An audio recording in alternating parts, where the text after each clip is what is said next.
All right. Where's the headphone volume? Volume is yours this year. Headphones. So I can hear him. Should be able to hear him. How's it going, Marky? Talk.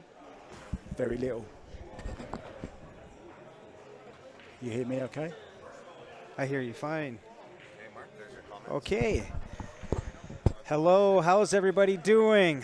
Welcome to the CSL Invitational here in Calgary, Alberta. You're on the mic here with Johnny P. And you guys would not believe who I got on the mic with me. If you guys were watching any of the Predator series open here in Canada with the females, I got Mark White on my side. How you doing, Mark? Yeah, good evening. It's a pleasure to be here. Always love seeing new pool halls, and this is a great pool hall. Absolutely love it. So, yeah. So tell us about this tournament then, Johnny. What's the race? So this is the invitational tournament here. This is the one that Grant started up a few years back. And we changed the races this year. It says race to 9, but we've actually extended the races. So the A side would be played 10 ball, race to 11. And the B side will be 8 ball on a 7-foot, race to 9. Wow, that's really mixing it up, isn't it? So we're going to have quite the turnout here. We're going to be starting off our match here with Simon Pickering from Vancouver, BC, or Maple Ridge if you want to be specific. He's a great player. He's traveled all around, and his opponent is Brian Butler. And a lot of people are familiar with Brian. He owns Top Shots up in Edmonton, Alberta. I've heard of both of them players actually. Simon came and introduced himself just now, and I know you. He said, yeah, he's been around. Yeah, Simon's a great player. Actually, I think if you go to YouTube, you could probably watch Brian Butler play one pocket against Stefan Reyes. Right, so 10 ball it is. Here we go. Breaking off first rack, race to 11. 3 foul rule is in effect. Decent break. 2 went 4 rails. Well, I definitely would like to have that break. That's a pretty nice break to have, I would say. You don't see that very often with the templates. 4 balls. Wow. All of a sudden we're playing 6 ball. And so the great thing about this invitational tournament is that it's $10,000 added. Wow. And that's a big prize. 28 players, I think I heard, right? 28 players. I think the first year we had close to 60-something, 68 players, I believe. But, you know, for all those who didn't make it out to this tournament, you guys are going to wish you were here. 28 players, 10,000 added. Somebody was making a joke saying we should pay out to the 32. Yeah. And just go home, have an early night, home, just right? split the money. Let us know how the mics sound. See if our mics are turned up loud enough for you guys. Nice little shot there for Simon to start up. Yeah, lovely angle on this 4 ball. Can go anywhere he wants. I'm guessing it's the 4 ball, is it? That is the 5 ball, yeah. It's the 5 ball. Yeah. These are the Arcos 2 Predator balls. I can't keep up with all these different colours. Well, if you look back in the day, the 4 ball used to be purple. Yeah. And then they switched it to pink. And then they made the 5 ball. I got to say, I do like the pink 4. I know it's a bit controversial, yeah. but I love it. I think it's pink here now. Or no, it is purple. And the white is... Make up your mind, come on. Anyway, look, this is a terrific break, of course. And we could be seeing our first break and run in our very first rack.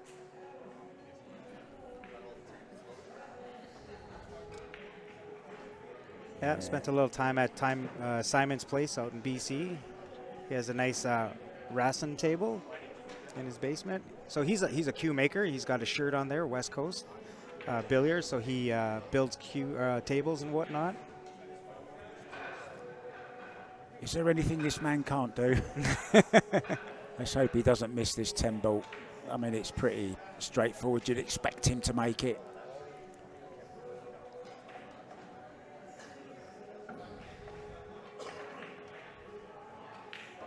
Yeah, really good start there for Simon Pickering. Takes the first rack.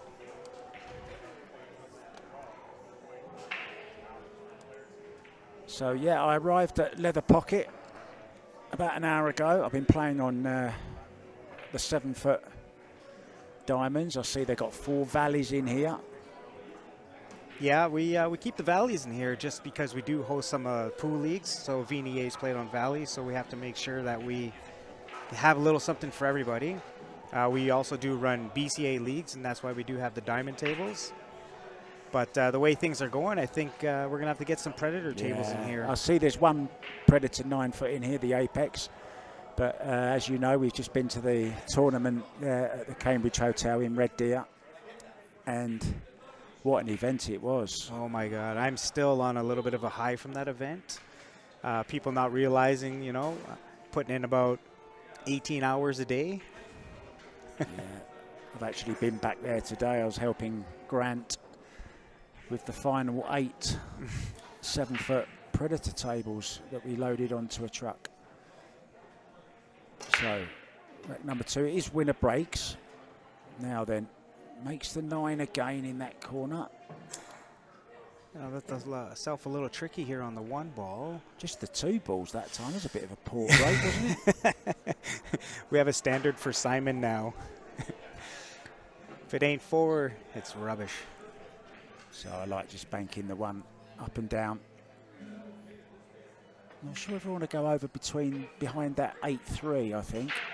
Just got to mind that the 1 ball doesn't catch the 5 though. Yeah, that's right. And there it has done, but he did the most important thing and got that cue ball over there behind that 8-6 ball. There is a draw sheet, and it's on Challenge. Once I find Stephanie, we can add a link here to the page here. Yeah, we'll sort that out for you as soon as we can, Carl.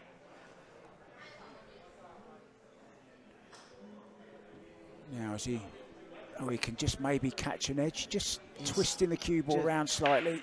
A little bit of a masse, lots of left-hand English.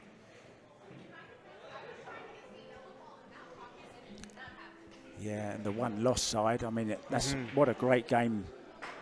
Yeah. 8 ball, take what you make on a 7-foot table. It doesn't get any better than that. No, and I love it. You know, you're like the left side. I like it. We call it the loser side or the B side. So, you know, it's good. Somebody was actually mentioning that to me the other day on how we call it the B side. Yeah, I don't like calling it the loser's side. I don't like calling it unless I'm sending somebody there. 1 loss, maybe that's one like loss, the softest way you can say it, I guess. But it's definitely a transition when you come from the 9 foots to the bar box. Yeah, he's got the short stick out here. So we're going to go airborne. And he's called this bottom left-hand corner pocket.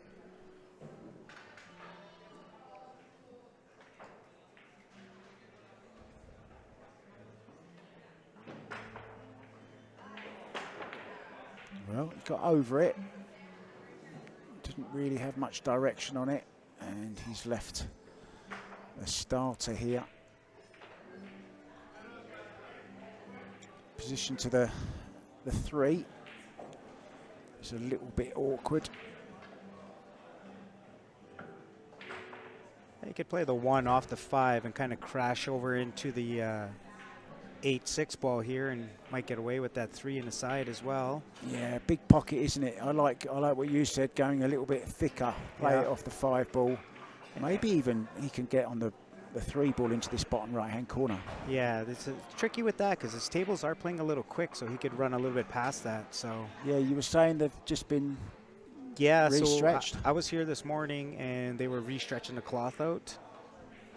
So these tables are playing a little bit quicker. So that explains the wavy lines. I thought somebody who had done it when they had a few too many Molsons or something. Unfortunately, you know, stretching out the cloth while everything's marked out kind of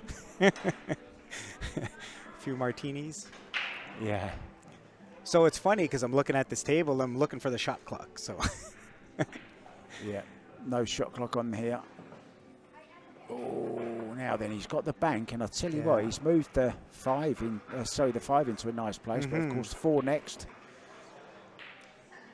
So let's see how aggressive he likes to be here. Yeah, he's got to play the safety here, surely. Play a carom off the 3 onto the 6, get cover behind the 8, maybe, Johnny. Yeah, yeah. Oh, he's been aggressive, and he's Being scratched. aggressive. Yeah, I don't really like that shot. No need to take it on. Could have kept control of the table there. Yeah. Maybe a little bit of rush of blood. But, you know, let's when you're down at the table and you feel comfortable, you know, you got to go with what you feel comfortable, let the nerves out in the first couple games. So yeah, if it went in, it was the right shot. if the score was 8-8, I'm sure we'd see something a little different. Yeah, long race this, race to 11. It is a long race. Definitely going to be a wear on the mind, so that's going to be the biggest factor, I think, because every player in this place here can play pool. Yeah, So I've heard a few names. Vargas. Eric Vargas is here. Ben Francis is playing. Stan Taranjo. Just to name a few of the big hitters. I was watching Stan practice earlier, and he seems to be in good rhythm. Sorry to interrupt you. What a beautiful stroke that was. That was.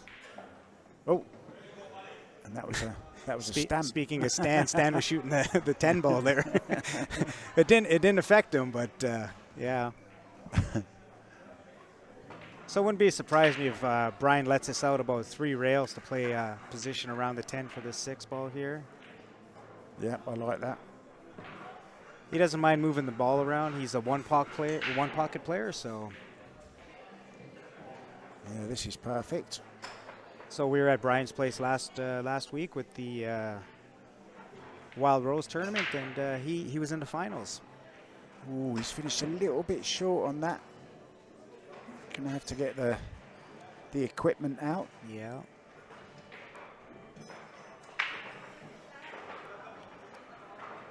The rest here isn't going to bother Brian much there. He's an accomplished snooker player as well. So just a little inside siding here.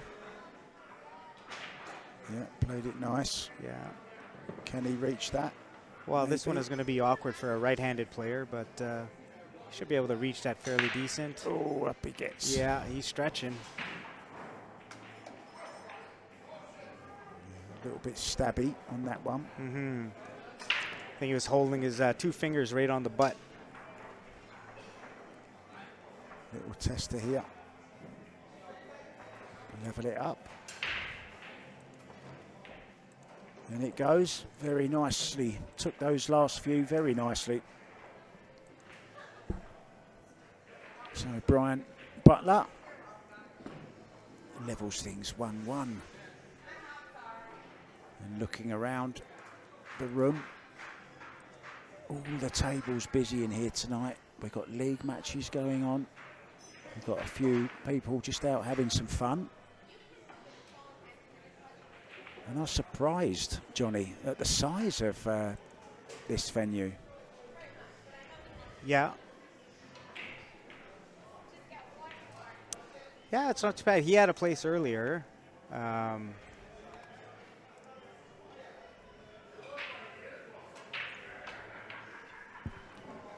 He had a place earlier down the street, maybe 10, 12 years ago, and that's where me and Ben used to hang out. And it was a lot smaller. We're right in the firing line here. Mm-hmm. Don't normally get this close to the table when we're commentating the pro events. We're normally out to one side and a little bit further away. I feel a little bit vulnerable here. Yeah, it's there's not much between us and this breaking. You might see me dive behind the TV screen every time they break from now on. Little bit of a pop on the cue ball there, but it was dry. Yeah, he definitely hasn't found the break. I think we've been spoiled with Simon's break. Yeah, tremendous. 4 in the first rack. Made 2 with his second break. Action's going great tonight, Adam. A lot of good matches going on to start out. Yeah, we're going to get the bracket up for you just as soon as we find somebody that knows what they're doing. Yes. Technology It is isn't El my... Challenge. I wonder if I could find this and share it to this somehow. So, going for the push. Oh, he's pushed out to a shot here. I think he's got to go for this. If he can come between the 4 and the 5, may have a 2-7 combo. Yeah, that shot's right on.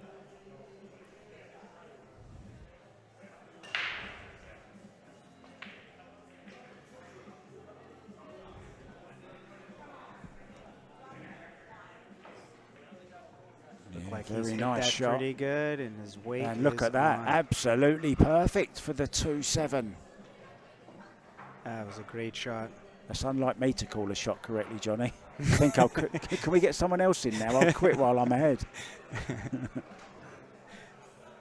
Really well controlled that was. Yeah, that was definitely a great shot by Brian. Doesn't want to hit this too hard. Wants to leave the 2 over the pocket. Oh, can he get through to it? I'm right behind this. How much juice does he have to put on here? Well, he's got to put loads of left on this just to persuade the 2 ball in. So if he's got to swerve this in here, that 3 ball becomes a little bit tougher to get to. He's got to really watch his speed on this shot. Yeah, he's okay. Yeah. Played it conservatively. Not a lot of room with that 9 ball there. So smart shot by Brian. Yeah, now these shots, you don't want to hit these too hard, else you kill the cue ball off this back rail. Yeah. I like playing this just below, just a tip below centre here. Mm-hmm. If you play with too much top on these, you become stunned when it hits the rail. It'll die off that rail and come back. Kind of turn into suck back almost. Absolutely. He's played that nice. Wants it to go though a little bit more. Yeah. That's This okay. 4 ball must pass the 8.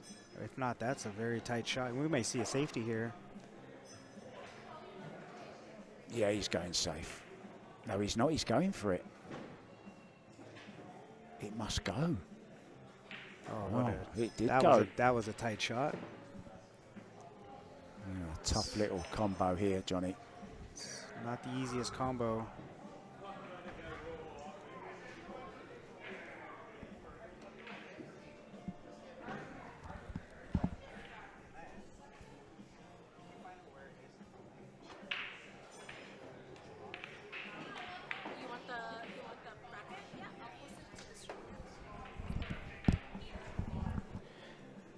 What's going on, Brennan? Nice to see you watching the stream again. Back on the mic here. It's been a little while since I've been on this mic. And I'm joined with a special guest. The one and only, Mark White. I'm the one that's got the special guest with me.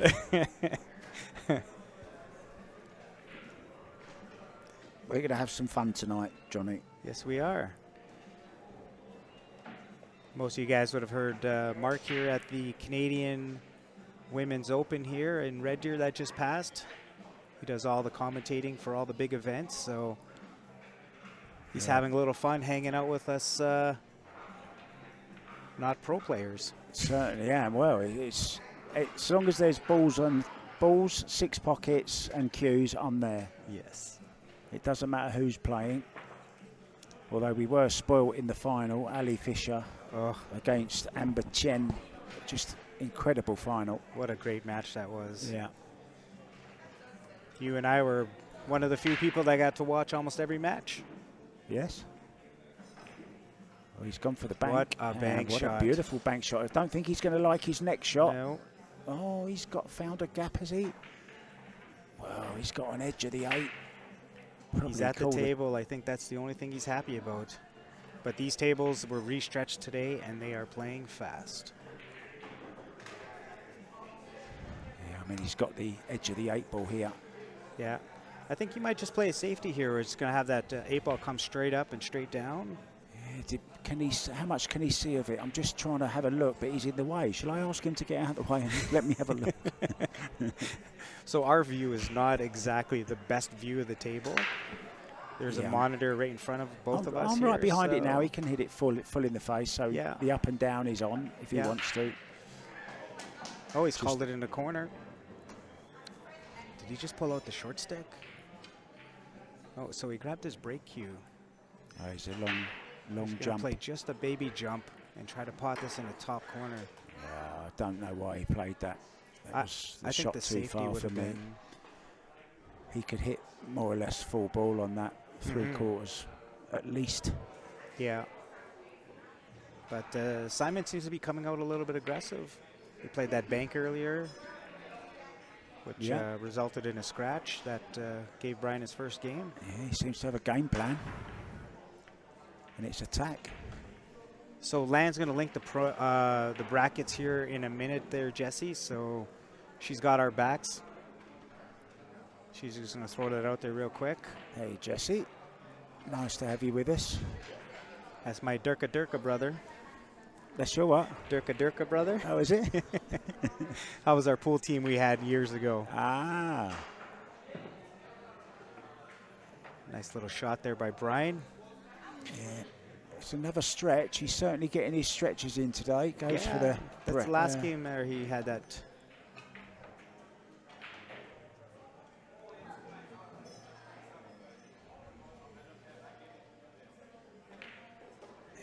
Nicely done. Nice little so by from Mr. 1-0 Butler. down, goes 2-1 up, Johnny. And he'll be racking the balls. 2 and 3 are racked on the corners. Little shout out here to Nick's Q Innovations. Anytime you want to get your tips done or any Q work, he's the man. And these are the balls we're using. Predator Arcos 2. Great balls. I wish we had those racks here, but you know, maybe in the future things will be looking good for us. They've just gone on sale, those racks, $99. And the tournament that we were just at, they had these lights up, beautiful lights on our Predator table. We have these lights as well.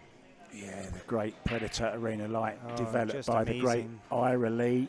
Shout out to Ira, who actually wrote his own computer program to work out how best to light up a pool table, and the arena light is the result of it. So breaking off then, rack number 4 leads 2-1.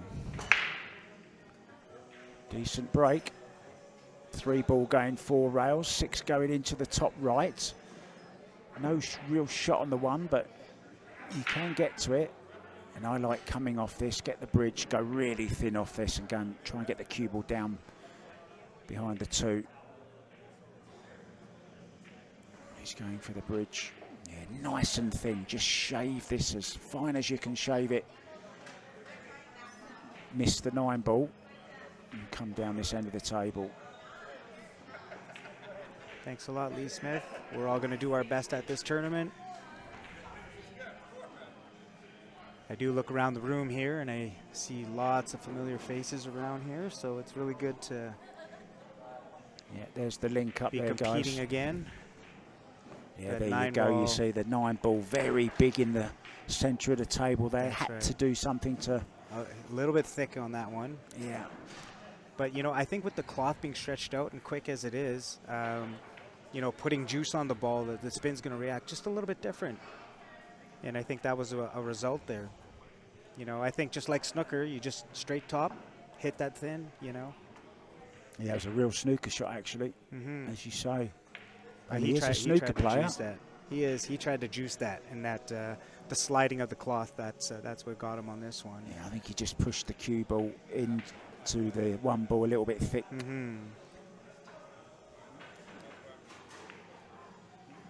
Nicely played. Yeah. 2-9 combo. He's going to have to watch his speed on this shot here if he wants to shoot the 2 ball after the 9. So he may be playing another combo. How tight is that 9 going past the 5? You got a good view. He's got the whole pocket. Yeah. Yeah, he's okay.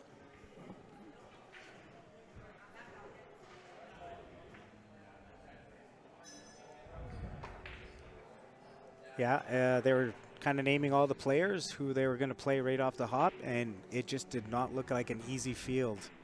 It just seemed like one tough player playing another tough player. So that was a little bit of a tricky shot with the 5 there. It kind of gets into your vision a little bit. We do have Steve Holem playing Larry Walper. Oh, he's Steve playing, is he? Yeah. Ben Francis is playing Jonathan Dela Cruz. That's another tough match as well. Lovely name, Dela Cruz. I might change my name to that.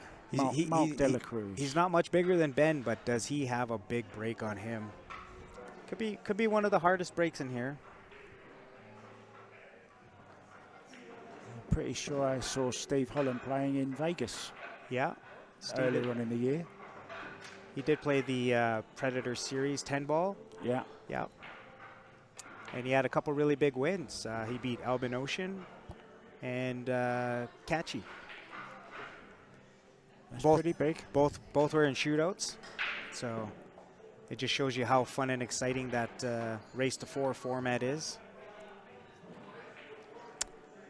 Joe Spence did not make it to the tournament. He's in British Columbia, so he's working, but he's getting ready. He's tuning his game up for the US Open, and he'll be playing in that event.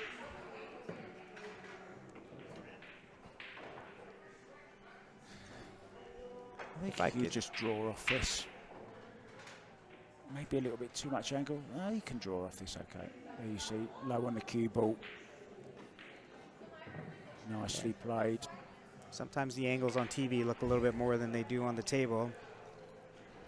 But Brian is taking advantage of Simon's mistakes. Yeah, I love it. He's got a very short little stroke, but he certainly gets through the cue ball. If you watch him break, it's a very unique break. Very nicely played. Takes a 3-1 lead, and we'll be back after the break. I'm so used to saying that. Oh, jeez.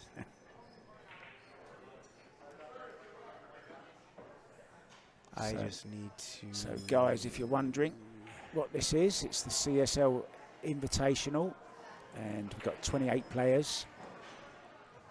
On the winner's side, it's 10 ball, race to 11. And then when we go to the B side, the one loss side, it switches not only race to 9, but it switches completely. It switches to a 7-foot bar box table, 8 ball, take what you make. One of the best games on a pool table, that 8 ball, take what you make. So here we go. I wonder if he's going to make anything. He's taken a 3-1 lead. See if he figures his breakout. A little pop again. That's right. Made the ball in the side, the wing ball, made the 4 railer, the 3 ball. And he's got perfect. Nice little nudge. Look at this, the 1 and the 2.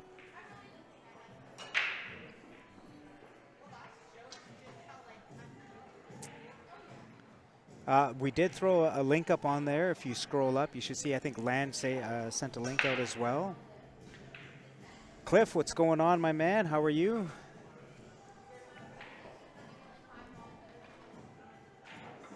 Doing what we do here. Watching some great pool with some great company. What more could you want?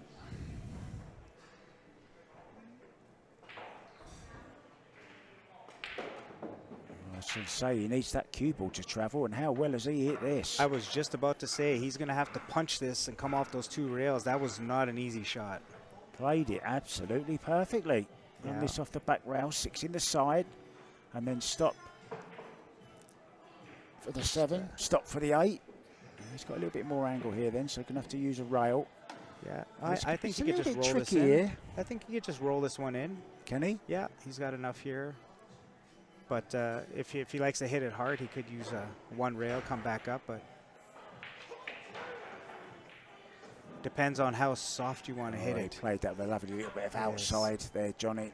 Just checked it off this back rail perfectly. And you can see how quick the tables are. He did not hit that very hard.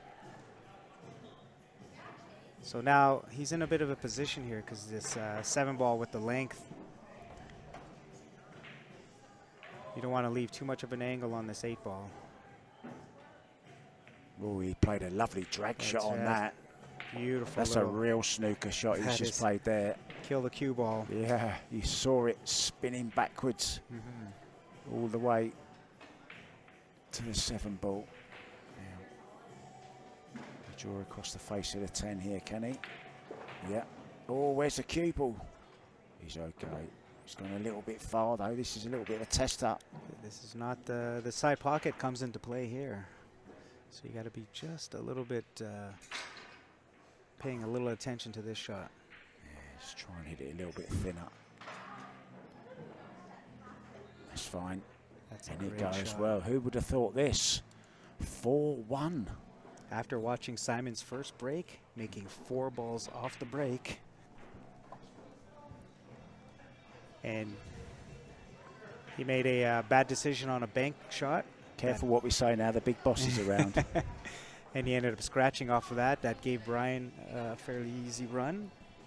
So, throw a little, if you guys want some of the nice shirts here, a lot of us here will be wearing our jam-up shirts in this tournament. Some of the best billiard shirts and designs you can get on the market. I own a few, so. Yeah, I've still not been given one. I don't know what's going on, to be honest. I've been here over a week. I'll give you the shirt off my back. Literally.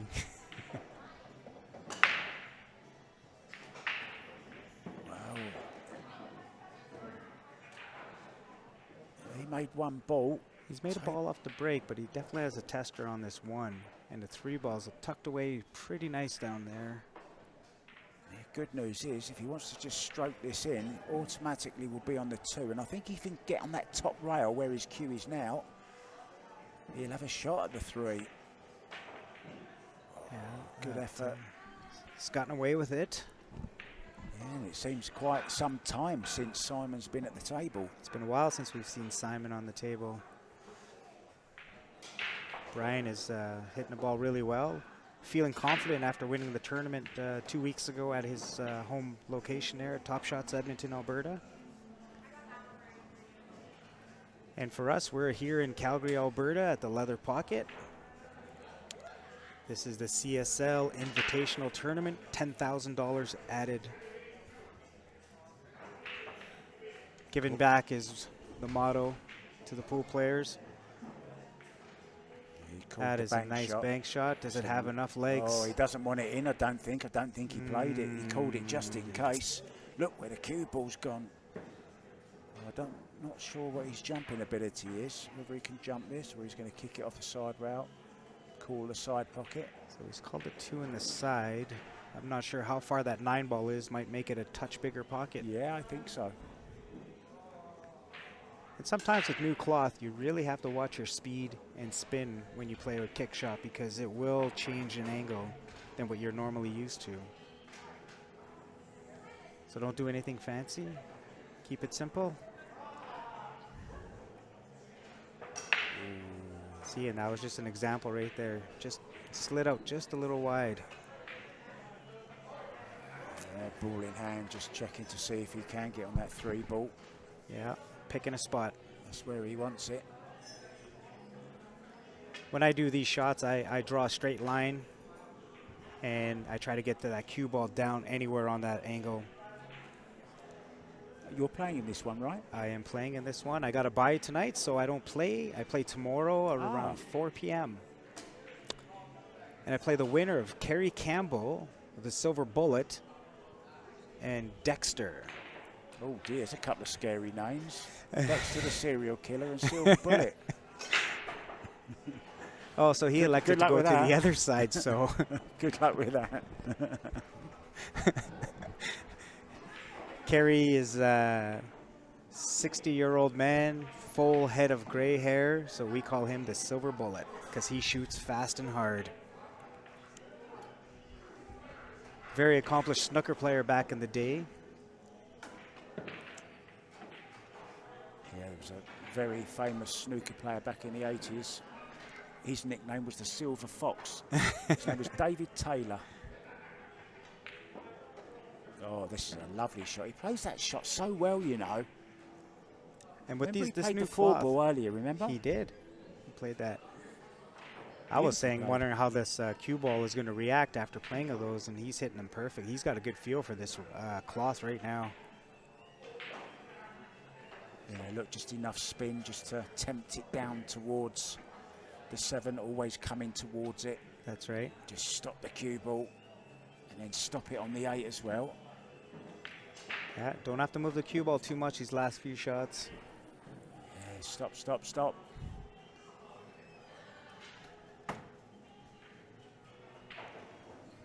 And these are the shots that really make the difference between a high-level player and a pro. Is sometimes we get a little quick on the shot and take an easy rack and make it hard. Yeah. And the pros have such good control. He's played this perfectly, and it's going to be 5-1.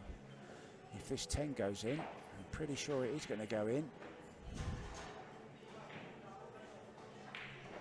And this is a great reply from Brian Butler.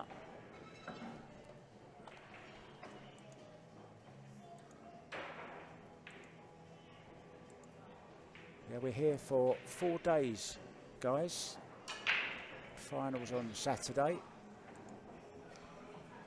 That's where we are on your screens at the Leather Pocket. Why is it called the Leather Pocket, do you know? So Lenny bought the place and the name was already there. So this Leather Pocket has been around for quite a while. Because you get leather pockets on snooker tables, you know, the leather bit that protects the balls as they go in the pocket. But I've never, was it a snooker place before maybe? It might have been too small to be a snooker place. So he had about 8 9-foot tables in there, and down below it changed from a couple pinball machines, and then he added a snooker table. So when this place first opened up, we had 3 snooker tables in the back and 4 9-footers, and it was all 7-foot diamonds. So he's done a lot to this place. Jeff Wellness took over as general manager, and he made a few changes. Whoa, he's been kicked in, almost went in ball straight from the break and then got kicked in. Now then, we've seen so many times one shot can change a match. Is that going to be a bit of a... If Simon ever asked for an opportunity, this was it. He's let a few get away from him. Look at this, all in the open. I don't see any problems here. Just make sure you get the right angle on the deuce, but he's got options there, and this is definitely a makeable table for him. But after sitting for a while, you know, this table's not as easy. But Simon's a champ. There's our friend Gord Kerr. I know he's a big fan of... Yeah, he's always the up Leather on Pocket and CSL streams. Shout out to you, Gord. Definitely have a few good shout outs to a lot of people out here. There's a pool community, there's a pool family that we have here, and a lot of people help each other out. Yeah, decent angle on this 3 ball, can go anywhere he wants with it. So the angle he has here, he's going to play the 4 in the top left, but I don't know if it passes that 9 ball. So he may have to put a little something extra on this. So in the side, maybe. Got the side pocket perfect. Nicely played. Yeah, and I must admit, I don't know all of the players here at the moment, but just looking around the room, there's some decent pool being played. And you're going to see it. We're going to try and bring you the best matchups possible on the stream table. Yeah, that's not going to be too hard.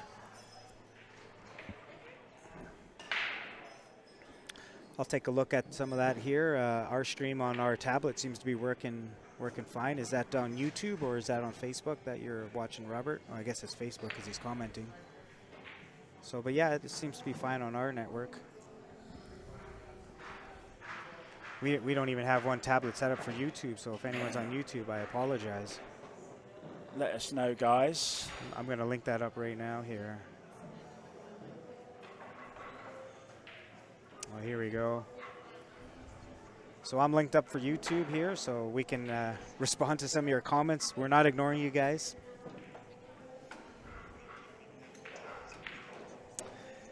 So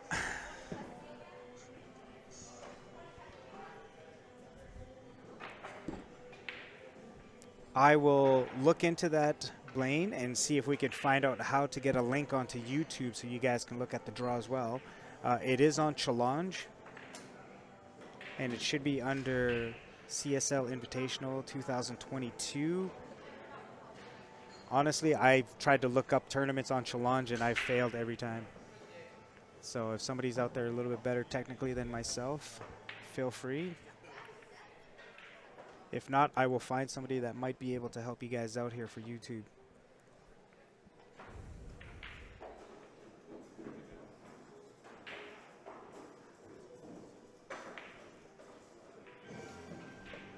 Thanks, Priyesh. Yeah, my name's Mark White. I am the guy that does the Predator Pro Billiard Series, and I'm with PPP, they call you, don't they? Well, the last name's a little hard to pronounce, right? It's Pepompe. If you see it spelled, it's a little tongue twister, so we just ended up just calling it Triple P. Triple P, that'll do for me. And then so I go by many nicknames, and but Pez, good guy. He hangs out here at the pocket. Yeah, I didn't really know where he was going with that cue ball there. That was a tough run shot, but he's got there. Yeah. So just a little bit of a touchy one here. This to get the break back to go 5-2. He led 1-0, remember.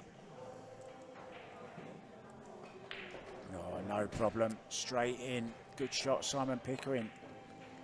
Great Takes shot. it to 5-2. Simon Pickering. Let's throw up a little bit of a...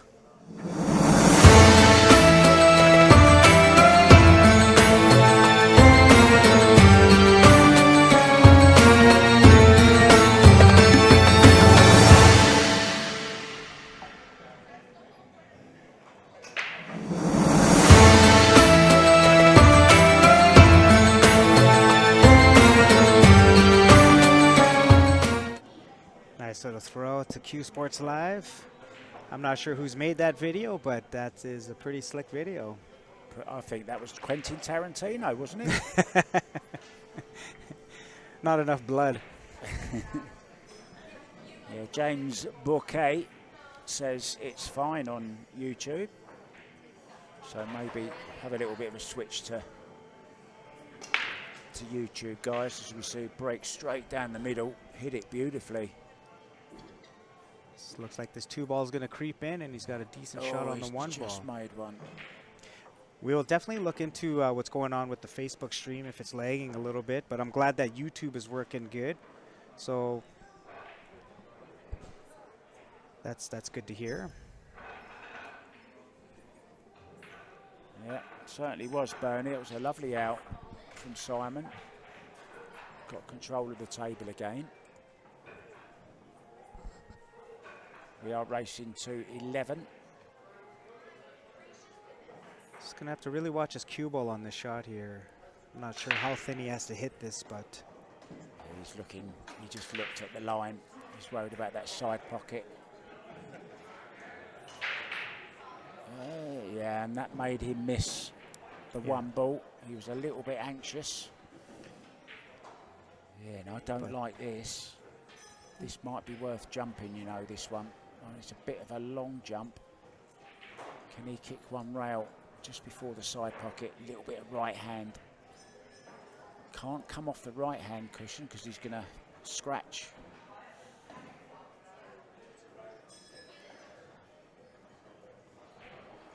got to watch his angles here because that 6 and 7 definitely are in play. So I like what he's doing here and using the short rail and kind of just play a safety here. Just clip the top side of it, avoid the double kiss. It's okay. Difficult shot there. Couldn't really get it safe. Had to trust a little bit to luck. Yeah, definitely a little, especially with this new cloth sliding so much.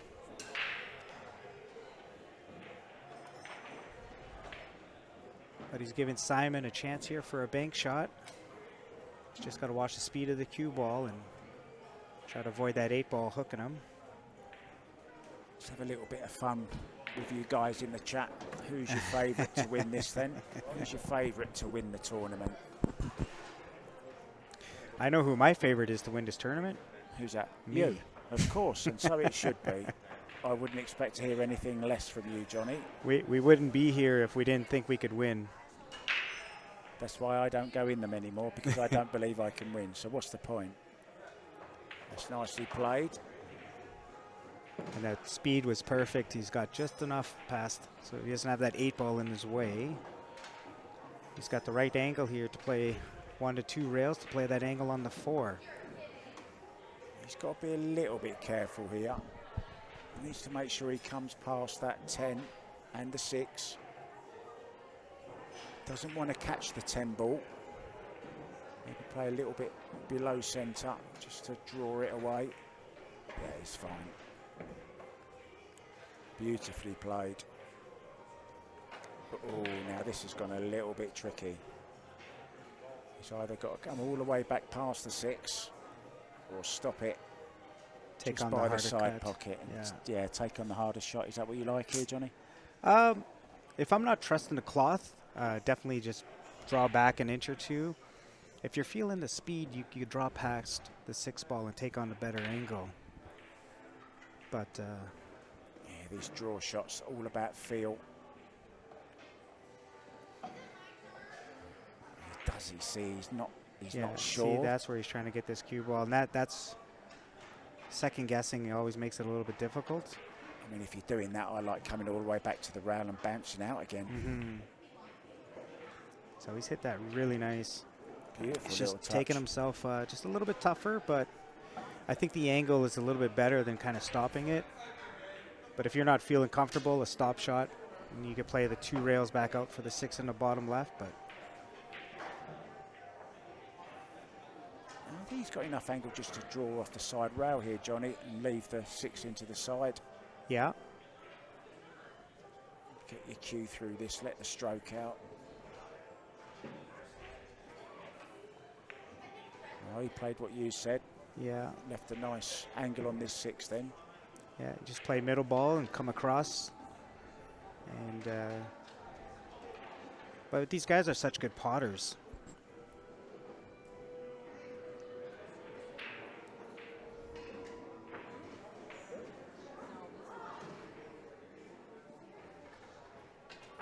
Yeah, I think Mark Zuckerberg has put the brakes on the stream a little bit.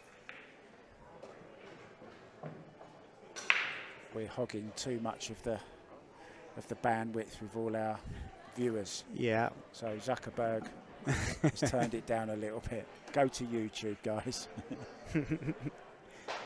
YouTube has some really nice features that Facebook doesn't.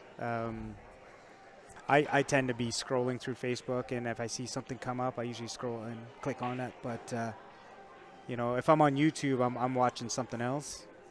But I know that YouTube has a lot more better features than Facebook does, for sure. That was a nice little shot there by Simon. He's really ran and ran, didn't he? He's okay though. Just drop this in the side.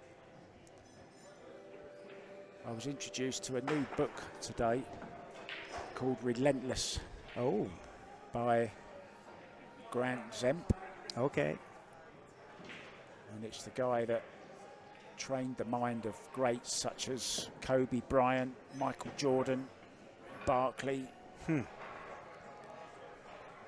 Well, I tell you, I've gone to some big tournaments and I've taken some sports psychology, read some books and whatnot, because when you play at that high level, this game is so much mental. You know, so many people could just pot balls, but to stay strong mentally, that's the biggest part of this game. Yeah.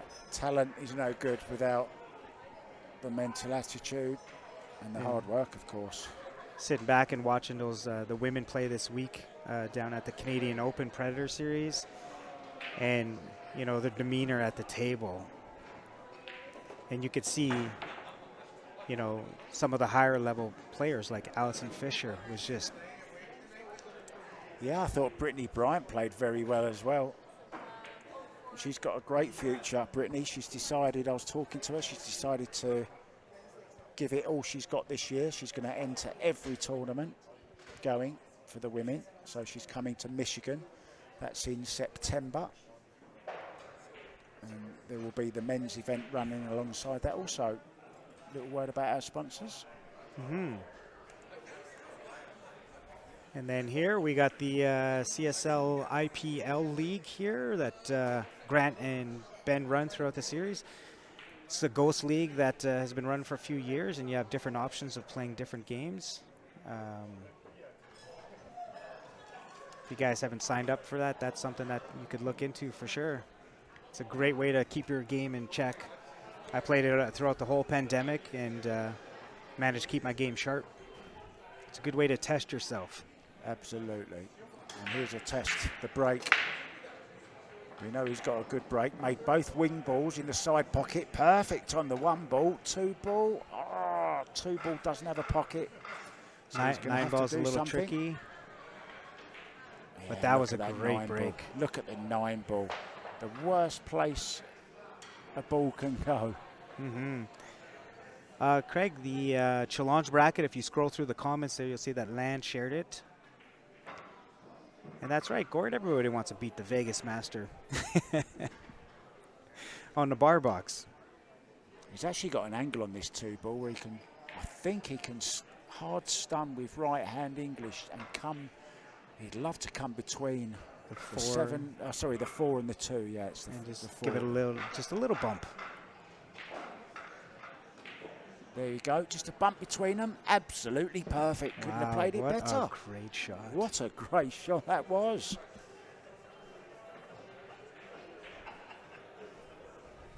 Now his only problem on this table is the 9 ball. Yeah, I'm not sure if that goes in the side. It looks pretty deep in there. It is. Can you just run out there and have a look for us? I'm taking a look at it on my side, and it does not go. It doesn't? It's like a hair off the rail.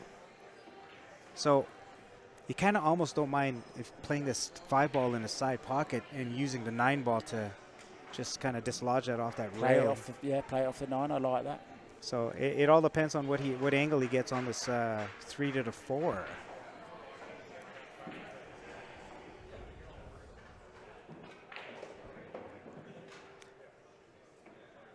Well, he's got the wrong angle. I mean, he could draw off the side rail, left hand English, back across the table. Yeah. Let's see what Simon decides to do here. I think this will tell us how he feels about the 9 ball. Look, he's just coming to look at it. Just having a look around now. Look, there. So he's going to play it into the right-hand side as we look. Mm-hmm. So he doesn't seem over worried about that 9 ball.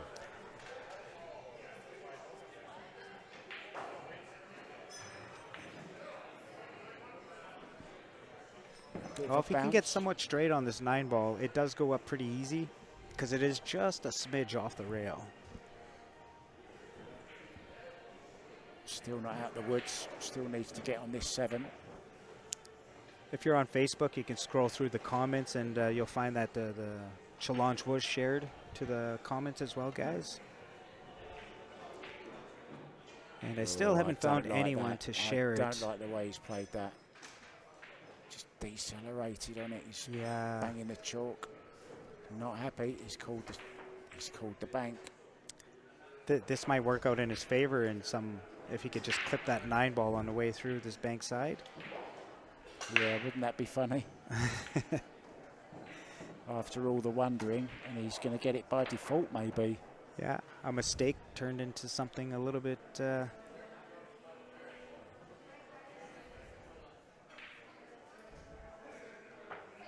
And we've seen how aggressive Simon's been playing, so I can't see him playing a safety here. He's going to have to watch his cue ball.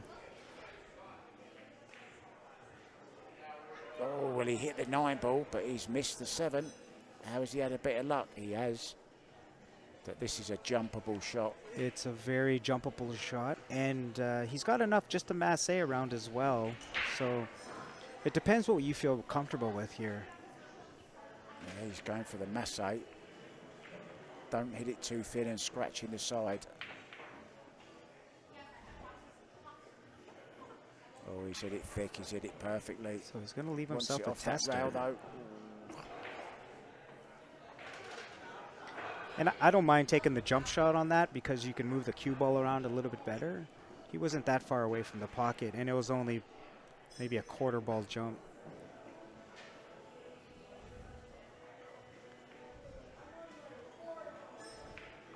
Oh, what a class shot that was. Brian is hitting the Beautiful. ball great, so he's he doesn't mind leaving himself a little bit tougher.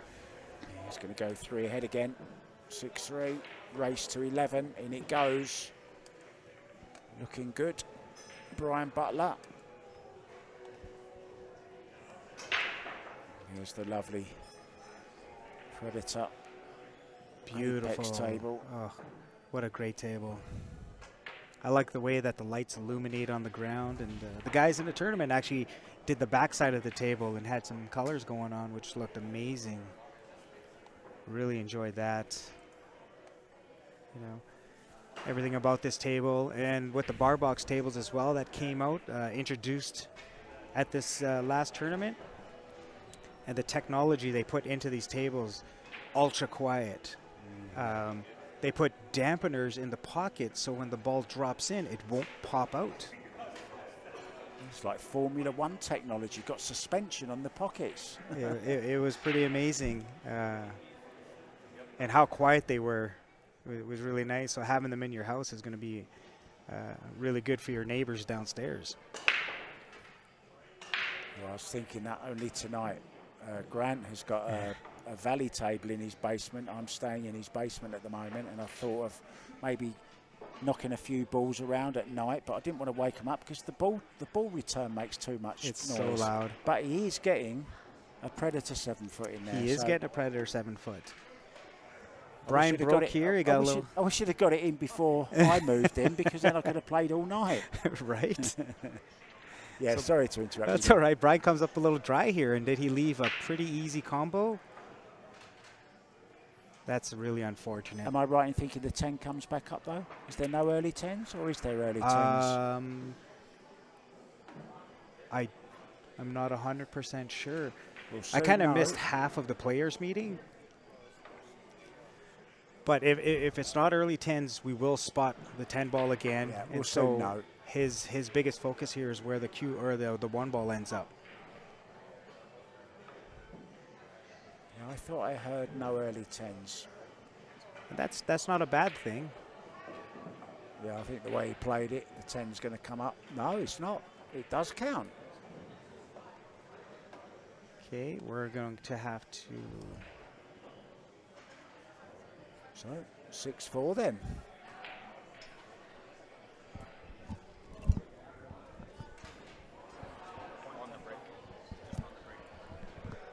Okay, Oh, so just no golden break. no golden break here. Okay. Yeah, Okay. no golden break, but early 10s are allowed, so that's good. Yeah, same as the Predator Pro Billiard Series.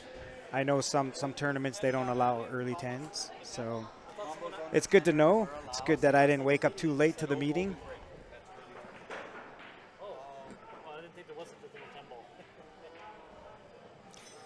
Yes, Ben is heading to Austria, and he set up a GoFundMe page. There was a link that was put out on Facebook, you know, help out a brother. He's heading for the team tournament that's being held in Austria. Who's the Canadian team? team? Do we know? Brittany Bryant, obviously. I know. It's Brittany Bryant, Ben Francis, and Stephen Holem. Oh, nice. Because John Moore, of course, would be a first choice, I'm guessing, and Paguline would be another. Yeah. But neither of them could make it for whatever reason. Yeah, yeah. So they took out a couple of the next up-and-coming players. There's a lot of players that could qualify for that, but, you know, I'm really looking forward to cheering them on. Well, I think Grant Zemp needs to get his hand in his pocket and get the jam-up shirts on make the shirts for the Canadian team and get them on TV. Yeah. That's in Klagenfurt, of course. I'm sure they're going to have shirts made up for the team. They made our 1 year. We had Calgary shirts for our Berries team that we have, and so we've gone to a lot of tournaments together. And you know, having those shirts were amazing. When I had my shirt, I was actually about 240 pounds, so it doesn't fit me anymore. I'm 200 pounds, so I don't get to wear that shirt as much as I'd like. You need to start eating again. I start to put the weight back on. But I'm very happy to see two of my teammates playing in the team event there in Austria.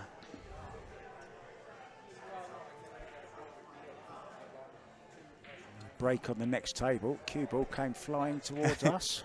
I told you I was worried, but it was about our table I was worried about, not the one next to it. Normally you have a protection, like a big plexiglass around you. Yeah. How good did he hit this shot? That's a great shot by Brian. I think he wanted maybe just a little bit more angle to pop out for the 4 ball here, but we'll see how he plays it. Yeah, it's very close to it as well. This is a testy little shot, this one. Mustn't push it, of course. Yeah, he's going to have to put this 2 rails with a little bit of right-hand forward spin. Yeah, I don't think he can do that. I think he's got to come backwards and take his If he comes back, that 6 ball becomes an issue, and then he's going to end up with a long 4. But I wonder if he could pop this into the 10. Don't think he's got a chance. I don't think he's got any choice here. He's got to come back. Just get the cue ball by this corner pocket somewhere. That's okay. Take on the long 4. Yeah, give yourself an opportunity. It's almost impossible to go forward off of that. That's not a bad shot. Yeah. Just have to be very wary about the 6 there. Just draw off this. Stop it as soon as you can from the 4. Brian's hitting the ball so good right now. Yeah, look at that. Got his cue all the way through. Not much of a backswing and a bit quick. Not really textbook, but it works for him. And he still gets the cue through the ball. And when he does break, you got to watch his break. It is so fast. You know, you just don't really. Similar shot that he had on the 3 down here, but a bit further away this time, so he could go forward that time. Yeah. I'm not sure he played it. Oh, yeah, it's a great shot. Great pace. Absolutely perfect. But as a right-handed player, this is a stretchy shot once again. That's a long bridge he's got there.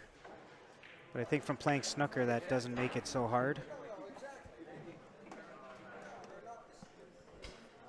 Brian is definitely hitting the ball very well right now.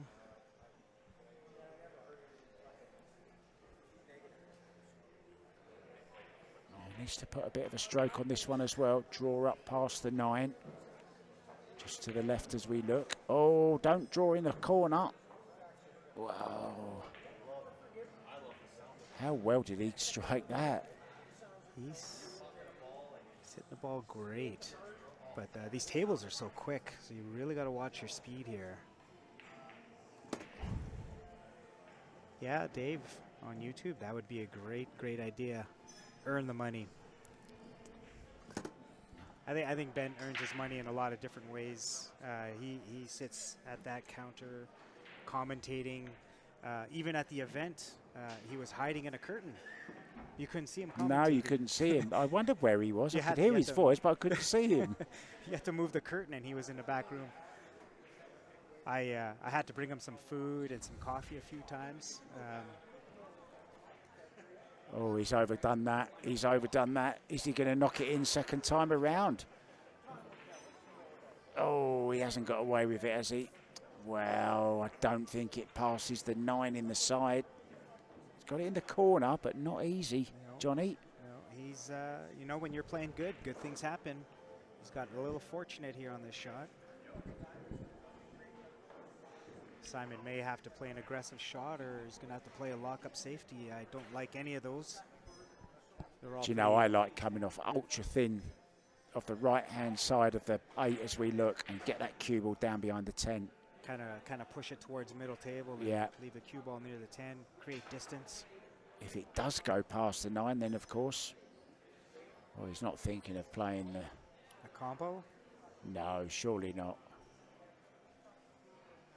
Well, that's pushing the boat out a little bit too far for my liking, if that's what he's going for. I like thin off this 8 ball, cue ball behind the 10. Come on, Simon. The table's playing fast enough that he'll get down table fairly easy. If he's having to think this long about it, it's not the right shot, I'm afraid. Well, so Gord, when they made those shirts, it was like an XL, but fit more like a double X, and now I'm a large, so I'm swimming in that thing. Maybe he's playing the 8 ball past the 9 ball behind the 10. Maybe he's using the...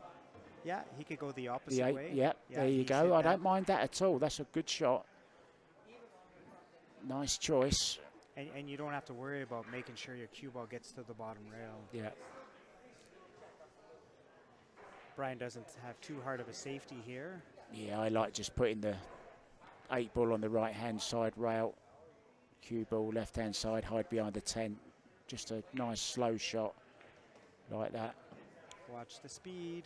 Yeah, he's hit it too hard. He caught it a little bit too thick for my liking. Mind you, I have wore that shirt a few times with shorts. It looks good with shorts, not jeans. You're still loving that. You just get it out. You obviously don't want to say goodbye to it. I don't. Well, that shirt means a lot, right? That was part of our Alberta Cup team that we had. So it was Calgary versus Edmonton. So they made those shirts specifically just for that tournament. You probably won't remember a great snooker player from the 80s called Bill Werbeneck. He was a Canadian guy. It was around the same time as Cliff Thorburn and Elaine Robidoux. They were all great pros at the time. Kirk Stevens was another. Yeah. But Bill Werbeneck, he would have fitted into your shirt. He was a very big man. Who remembers him, guys, in the chat? Oh, I'm sure a lot of the players here in Alberta would know a lot of the Canadian players for sure.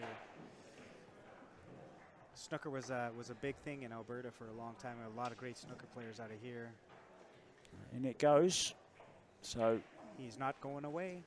Pulling one back, 6-5. Race to 11 on the winner's side. And then just to explain this. Throw on a little commercial here for you guys.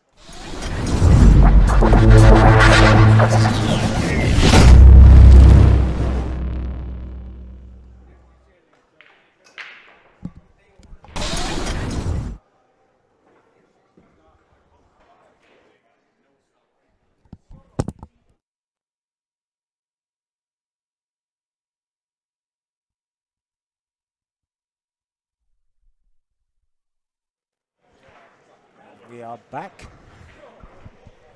ready to break the pack. Simon Pickering giving it a quick little bit of chalk. They need to use a bit of town chalk. That's what they need. What do you play with, Johnny? What chalk do you use? So when I play big tournaments like this tournament, I'll use town. The V10? It's blue. The Pyro. It's in my pocket. Let me pull it out. Let's have a look at your chalk. You show me yours, I'll show you mine. So that was the break there by Simon. He's been breaking the ball really well in this tournament so far. He's got a good feel for that. Oh, wow, it's in a little case. I got a little case for it. Yeah, it's pretty neat, eh? But the great thing about town chalk is that it does not stick to the cue ball like all the other chalks do. Oh, yeah, you've got the Pyro. Yeah. Is that the Pyro? Yeah. It cost me $25. $20 American, so about 25 Canadian. You are absolutely right, Gord Kerr. He was from Winnipeg. and had a medical condition where he needed to drink a fair amount of beer to calm his nerves. And just to take that story a step further, he actually got tax relief on it because he needed it. It was a real condition that he had. Oh, wow. And he used to drink about 18 pints a session. Huh. He was a big man, big personality. And he's the one that famously peered around the dividing screen when Cliff Thorburn made the first ever 147 at the Crucible. Yes. Every Canadian will remember that. And that's a really nice shot there. Deserves a bit of luck. Unfortunately, didn't get it. So, clear shot at the one here. Just going to have to roll forward on this and play this 2 into the top left right-hand corner.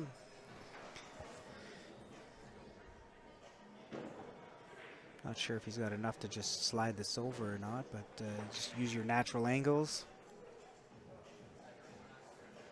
Yeah, watch your speed. Warren Safel remembers him as well. Oh yeah, Warren is character. He's a snooker player and he's been around. Got to play a lot of snooker with Warren throughout the years. Great guy. It's okay, just clip the 2 ball, but he's still got a shot at it.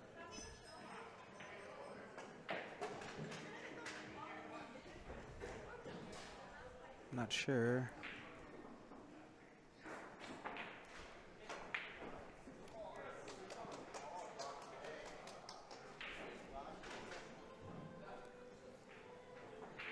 So if you guys can, it's probably a little bit late in the game, but we're halfway through. So if you guys don't mind sharing that stream,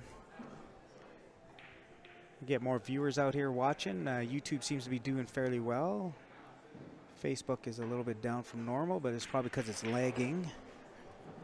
Hopefully we can have that fixed up here very soon by the next match. But YouTube seems to be running really good. I'm trying my best to keep an eye on all the comments there. There's a lot of people chatting her up. This is being held in Calgary, Alberta at the Leather Pocket. Oh. So he really had to negotiate the cue ball off of the 9 here, and I think that played a little bit into his head. Because if he did make that, it didn't look like he was going to have much on a 3 ball. Yeah, a bit of work to do here still. Not sure if it passes the 10 into the same pocket as the 2's going to go.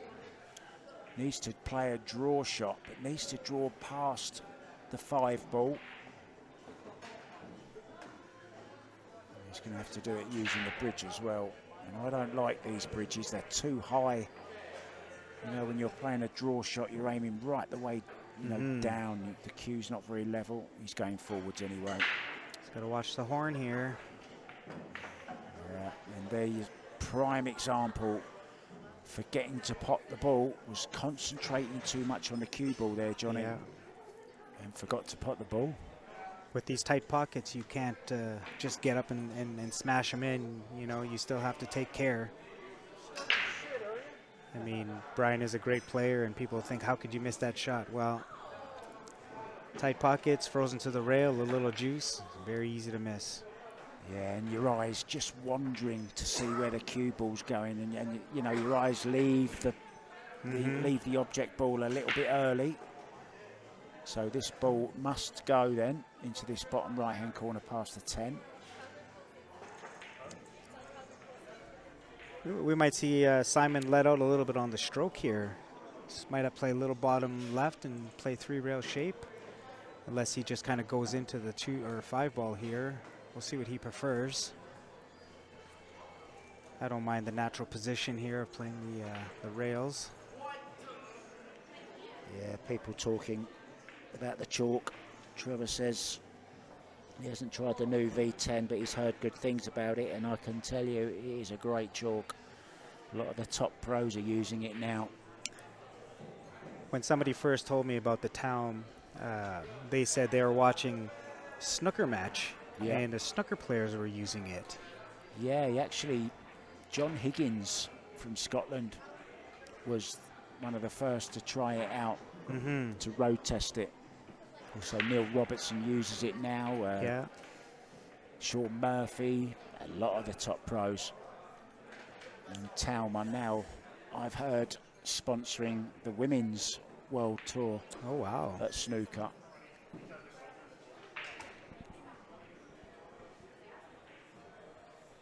I'll see if I can give you guys some updates here on some of the other scores around the table. You just have to give me a minute or two to see who's playing. And yeah, you'll have to do that. I can't see that far, Johnny. Even with my glasses on. Yeah. But yeah, so Simon had to play into that 5, and I kind of like playing the 3 rails on that with the 3 ball. I know it makes the shot a little bit tougher, but Simon hits the ball so good, and I know he contemplated that for sure. So Ben Francis is playing Jonathan Dela Cruz, and the score is 7-3 for Jonathan.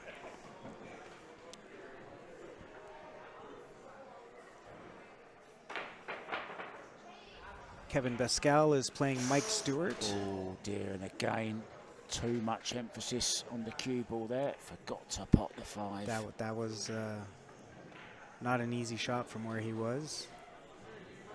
But Kevin Pascal used to live in Vancouver, originally from Calgary, but now he's back in Calgary. He's playing Mike Stewart from Edmonton, but Mike is originally from Winnipeg. I've known Mike for quite a few years. We were 20-year-old punks playing pool back in Victoria, BC. I bet you were a complete nightmare when you were younger, especially with them looks. That was a really nice shot by Brian to get onto this here. So I wonder if he'll roll forward or just decide to punch into the 9 ball here. Yeah, I like that. Just punch into it. Draw off it a little bit maybe. Yeah, that's nice. So this is a thin cut to the side. I'm surprised he played it like that. I thought he could roll forward and play it into the top left-hand corner. But maybe he tried to kind of run into the 9 ball. I think he did. And it just grabbed a little too quick. Just missed it.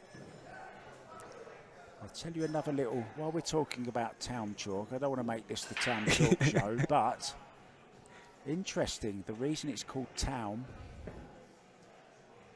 is actually the initials of the 4 owners of the company. Oh, interesting. That's some great. M is Mika, from Mika Immonen. Okay. The O is from a guy called Jonas Ottonen. And I don't know the T and the A, but the O and the M I do know. And it's named after the owners. That's some great knowledge there. Some little knowledge nuggets for you people.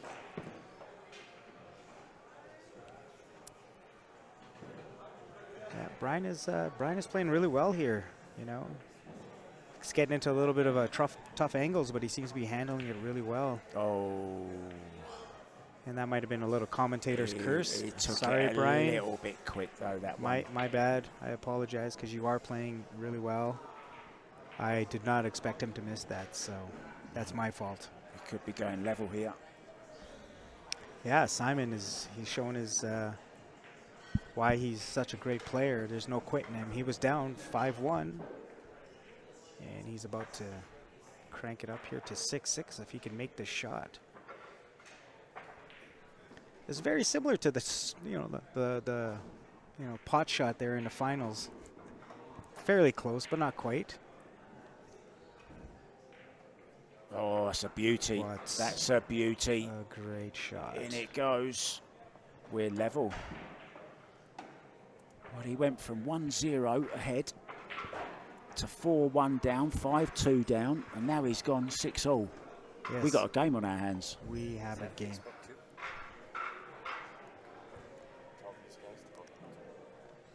So yeah, let's forget Zuckerberg tonight. Let's go to YouTube. We love YouTube. We love YouTube.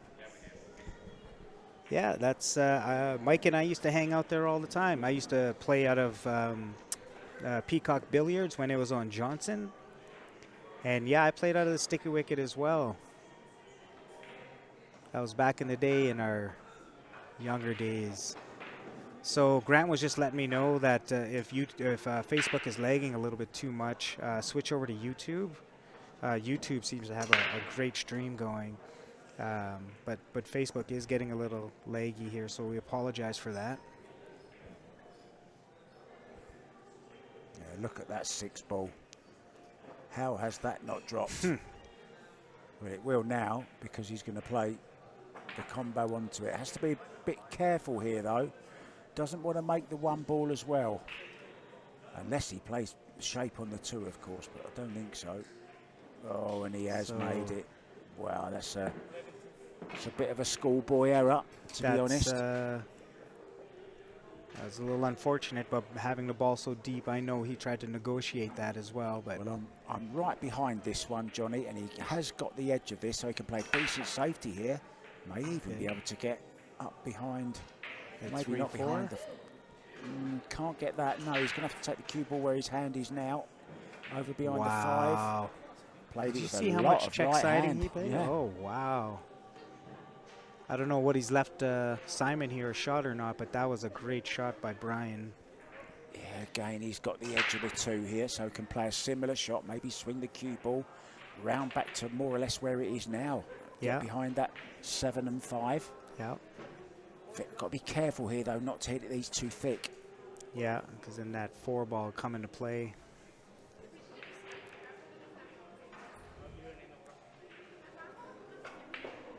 But from where it was, I think that was a great safety by Brian here. It was not an easy shot. But I think Simon has a better opportunity to play a little bit better safety. Oh, he could hit a lot more of it than I thought. He's played this very nicely. Got cover behind the 4-3. It's kind of left a jump shot for him. He needed to get that to the back rail just a little bit more. Are you a fan of jumping? I don't mind it. I wouldn't say I'm a huge fan of it. I think we had a tournament once where there was no jump cues. I like kicking the ball. You know, Brian has an opportunity to play 1 rail, kick this 2 ball, and get that cue ball behind that 5. He's got the 2 rail kick as well. And I'd call the 9 here, just in case. Kick 2 rails. He's kicking 1, as you said, though, I think. Or is he? The 2 rail with the side pocket isn't a bad shot either. I like the 2 rail here, mate. 9 ball in the side. Oh, he hasn't got any English on it. Needed some left-hand English on that. Just a hair. Yeah. And the way these tables slide, you really have to watch your pace. Steve Kim, how are you doing, my brother? It's Triple P here. Long time no see.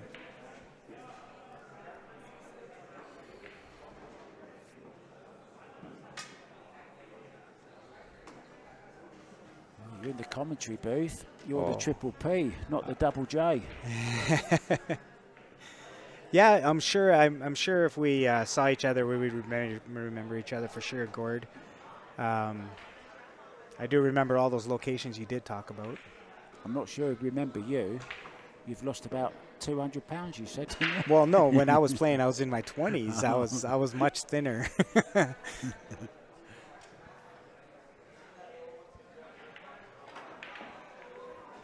Nice little shot for Simon here. Just got to make sure that he gets the right angle on the 4 ball to get up to the 5, and after that, should be a pretty easy little run. Well, try to come past it. Lots of right-hand English now. This is a tough shot. It's pretty close to this. Got to run the cue ball through. Got to contend with the 7 ball. He's thinking of stunning it over. I don't mind cutting this in the side, to be honest. He's taking it in the corner, though. Have to be careful here. Yeah, that was the hard part. Couldn't get that forward momentum on the cue ball. It was just a little too straight to push that over. He'd have to hammer that over quite a bit. And these tables are playing quick. So that was a difficult shot for sure. And if he can hit this safety right, you know, he should be able to get this 5-ball down table and use the 9-ball as a blocker. So let's see what kind of pace he hits us at. I do miss the old days living in Victoria. That was a fun city back then.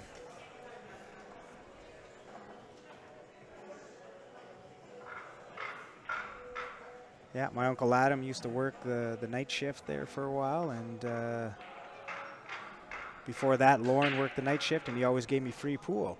All I had to do was clean all the tables, brush them, wipe them down.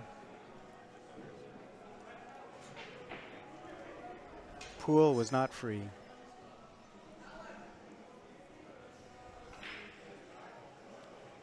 So he's had a long think about this. Need to play this with a bit of pace. Maybe get the kick and stick behind the 7.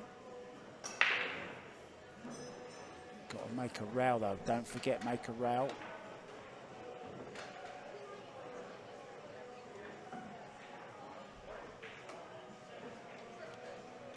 Oh, he's definitely going to make a row. He went for it in the side, I think. He may have gone for it here. Full-bloodedly for it, and he's left it. He's given Brian a great chance to regain that lead. Yeah, he played that much too hard.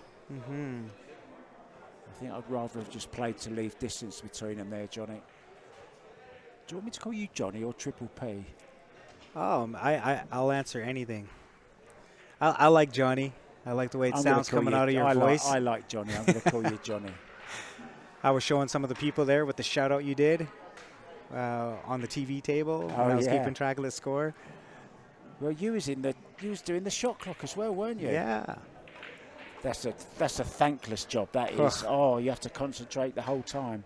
Yeah, Carrie and I were doing it, and we had a good routine going. You know, we took turns, because if we did a whole match, I mean, you're ready for bed.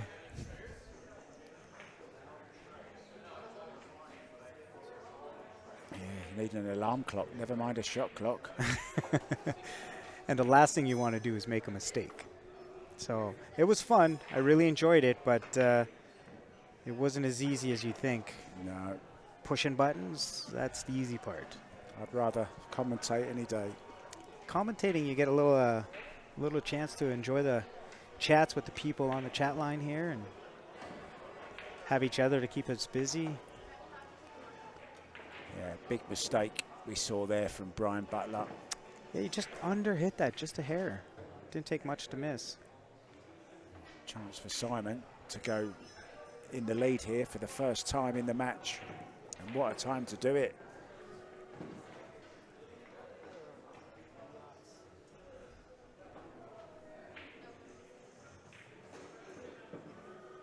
So, never say die. 5-2 down. Now we'll lead 7-6. And we're going to show you a few little commercials. And then we'll be back.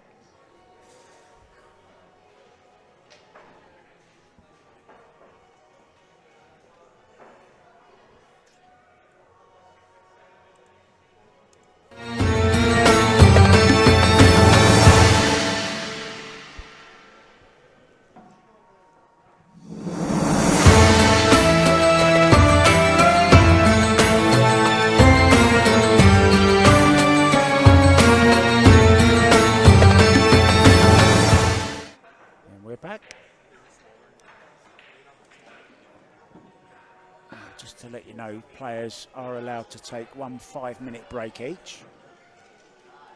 Neither taking it so far. Breaking off then to go within 3 of the winning line. Simon Pickering has been breaking well. Once again. Look at 8-ball into the corner. Watch that 3Q. Oh. Well, a little bit awkward queuing now. Yeah. Oh, that was unlucky. Right at the last second. Just last second, just following each other.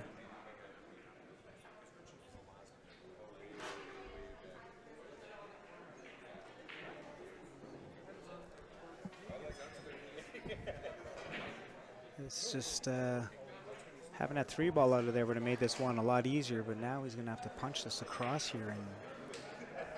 And even if he makes this, he's not going to like his 2-ball.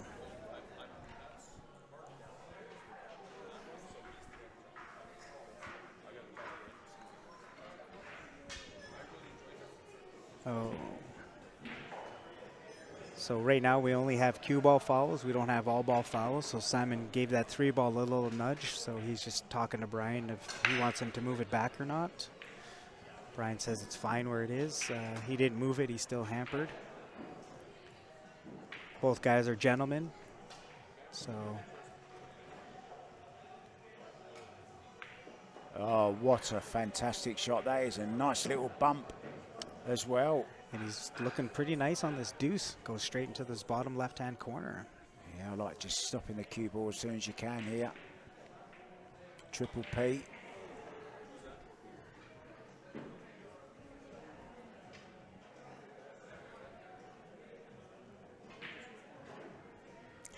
Yeah, that's Dave Peacock. He built all his tables, and he named them all.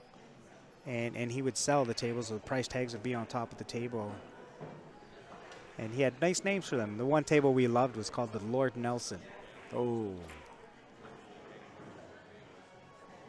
There was a couple nice places to play out of there. But Peacock was the one that remained.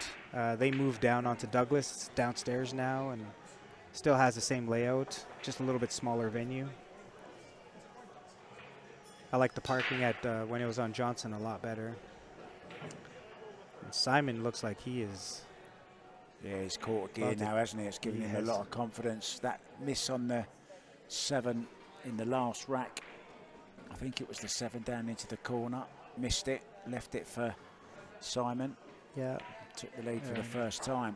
And now he's going to go 2 clear by the looks of it. Just mind your work. Oh, he's gone a little bit too far there. Can just draw it back though, I think. Yeah, he's got enough just to draw back and leave himself a nice angle on the 6 to get to the 7.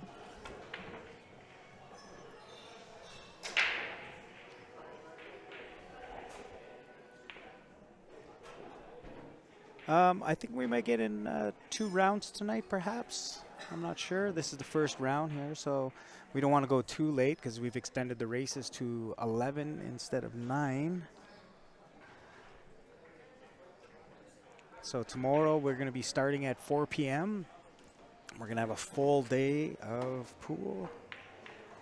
So many great players in this tournament. I don't think there's going to be a bad match.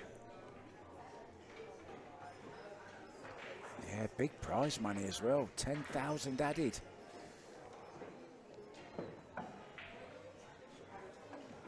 He's come up a little bit short on this, but I think he should be okay playing this 9 in the side. Just got to watch the speed of the table.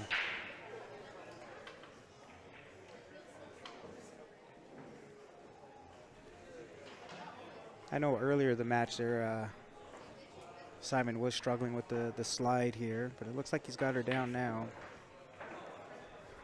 Yeah, might have to take this round. And I think he played that smart. He did not want to flirt with that 10 ball. He can easily just play the 3 rails for the 10 in this bottom right-hand corner. Yep, I like that.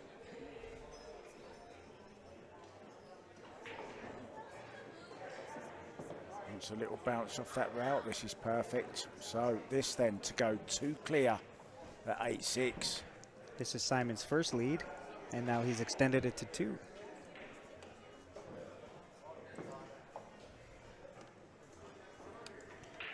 And just to let you guys know where we're at, we're here at the Leather Pocket, Calgary, Alberta.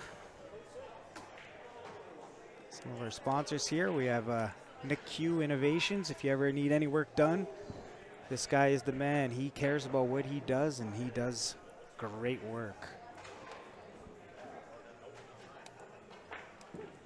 And Jam Up Apparel.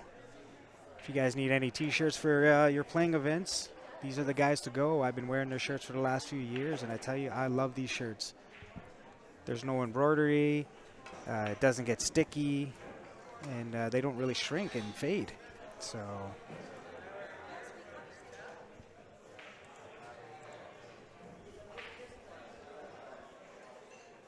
Back with the action.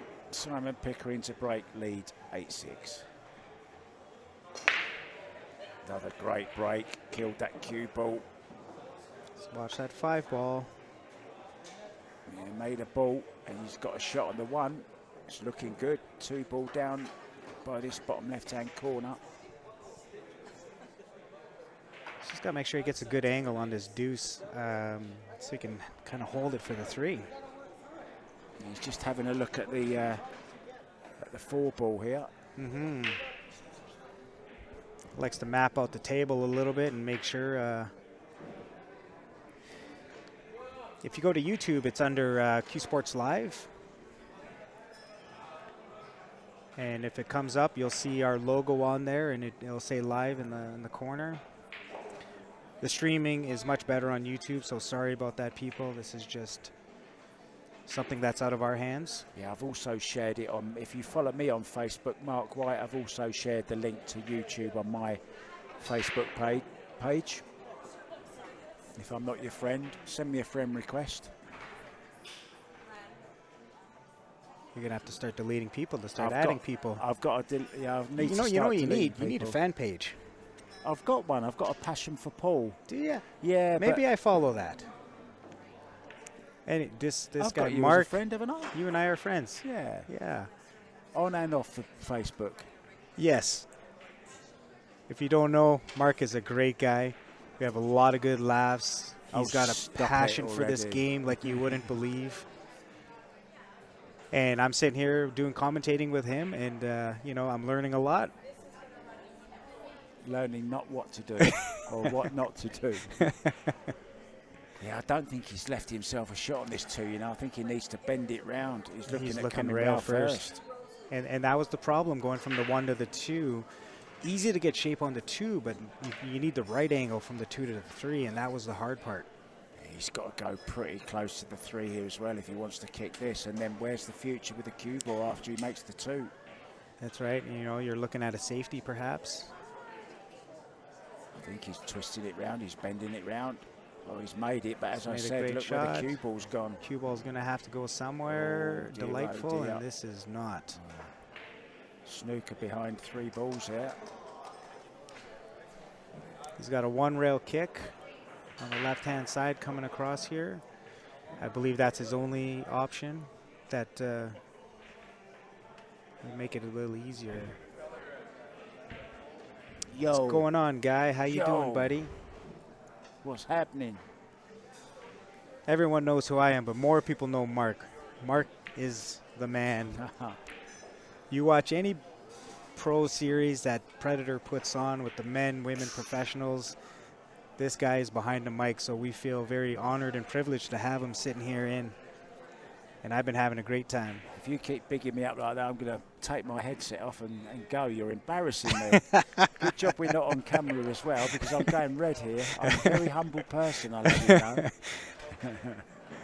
If you get a chance, all you want. if you get a chance to go to Mark's page or something, he's got some of the funniest memes. This guy's a genius. So unfortunately, Simon was able to kick it, but I think the only problem here is the 4 ball, and that's his only saving grace on this rack. I think he's got a nice angle here, actually, to come off this 3 ball and back down to leave the 4 into this bottom right-hand corner. I think it passes the 10. It's looking a little tight. It's very, we don't have the best angle to see this table as well, but he might be trying to punch this up so he can get the 4 in the side pocket here. Very high on the cue so ball. he put a little check on there to hold that and play it into the bottom right-hand corner. But Brian has been hitting the ball so good. Pretty sure it does go in this bottom right, you know. Plain ball, send him up towards the 5 ball. On 99.999% this goes past the 10 ball. He's going to have to make sure that he holds that angle on the 5 for the 6. You get a little sharp on there, you get the cue ball moving around too much. Decision time. But he's got no option, really. I mean, even if he just wants to play safe off the 4 ball. Hit it a little thin, played Yeah. onto the bottom rail. Like that. Just like that. Yeah. I like this. Look at this I like cue this. ball. Look at the cue ball. Is he going to get behind the 5? Wow. Well, I you're think behind that one. Is he he behind does it? have the hook. He does have the hook. Yeah, he certainly does. That's too bad, Guy. You couldn't make it. This is always a fun event. When we did this event at for the Boxing Day tournament, we did a triple.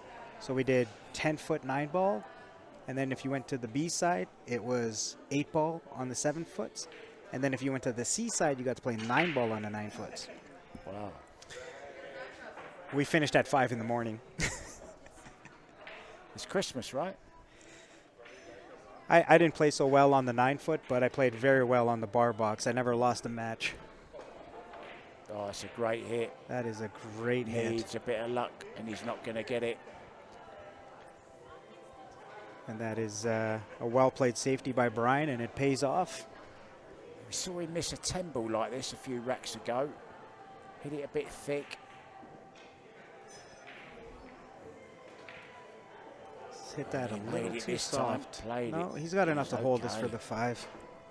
Just a little inside siding to kill the cue ball.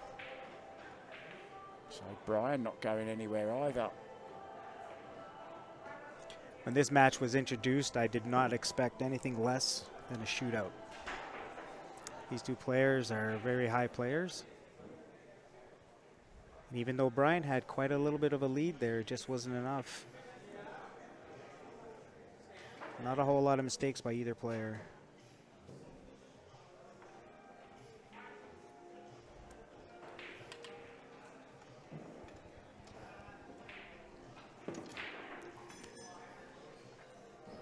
And Ben Francis making a little bit of a comeback here. The score is 7-5 for Jonathan Dela Cruz versus Ben Francis. He was down 7-3 at one point. Wow, But a he's big hit this stroke well. here. The table's quick enough that it should get up. Oh, still not a problem. One rail shape. Yeah, you can play with a little bit of right hand just to hold it off the side rail a little bit like that. Played it well. He's got that little stabby stroke, but it works for him. Yeah. So this 10 ball to go back within 1. And it goes. Still have a match on our hands. This is exciting stuff. I don't know what this does. Let's try this out. Let's have a go. Go on. Oh, this is advertised space still available for you out there that want to throw a little advertisement in here. You get a hold of Grant Zemp there at Q Sports Live. I think it's qsportslive.gmail.com. Sorry. Ben Francis on the outer table. He's on the 9 ball. He's got decent shape on the 9. So he needs a 9 and a 10 to go within 1. And he's got perfect shape. Has he on the 10? He certainly has. So he's going to be going within 1 to 7-6 now behind Dela Cruz. Very nice. Dela Cruz has got such a big break. You know, you really have to work through that. Wow, what a break that was. Oh, the cue ball. He's saved it. It's okay. And the 6-ball wants to get in the game as well. Looks like we're going to see a one rail kick safety here from behind. Yeah, I like that as opposed to the push. Anywhere you push to, you're going to invite the safety shot back on yourself. So call the bottom left-hand corner here and kick it. Definitely want to call the bottom left-hand corner though, just in case.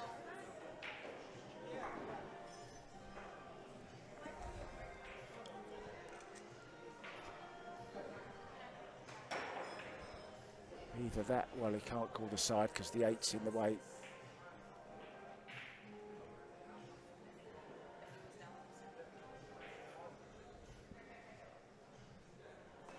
Somebody on YouTube's throwing you a little shout out. They said they'd love to hear your voice, Mark.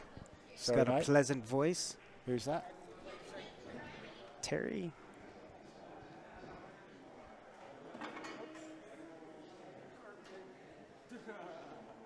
Thanks, Terry. I don't know who that is, but He's a pool fan like all of us. yeah, that's all that matters. We love pool fans. Sometimes, you know, I do feel honored that we get to sit behind a desk like this and watch pool and commentate. It's just, to me, it's the greatest thing in the world, you know. You got a better job because you get to travel around with Predator and do all the professional events, men and women. What else do you do? Just that? Just that. That is amazing.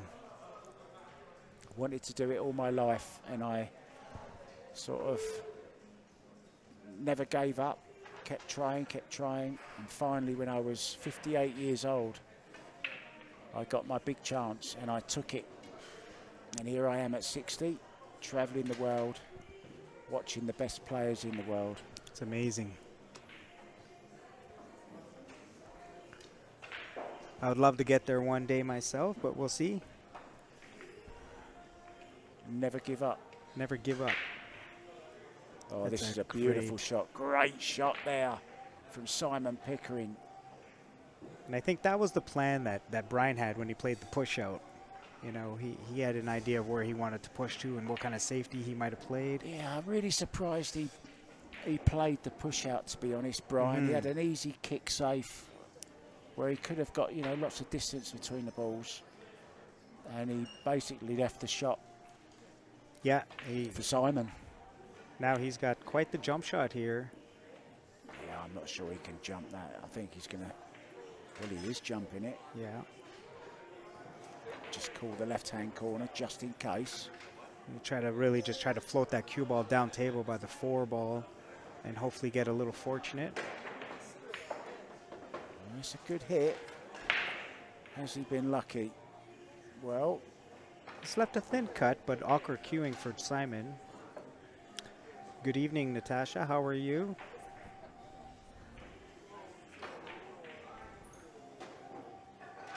Yeah, the good thing about this is he needs to play it with inside, and that he can hit that part of the cue ball as well. Yeah, just waiting for the guy on the next table. Yeah, I like playing this with inside. It's left-hand English on the cue ball. Just to check the cue ball up for the 2.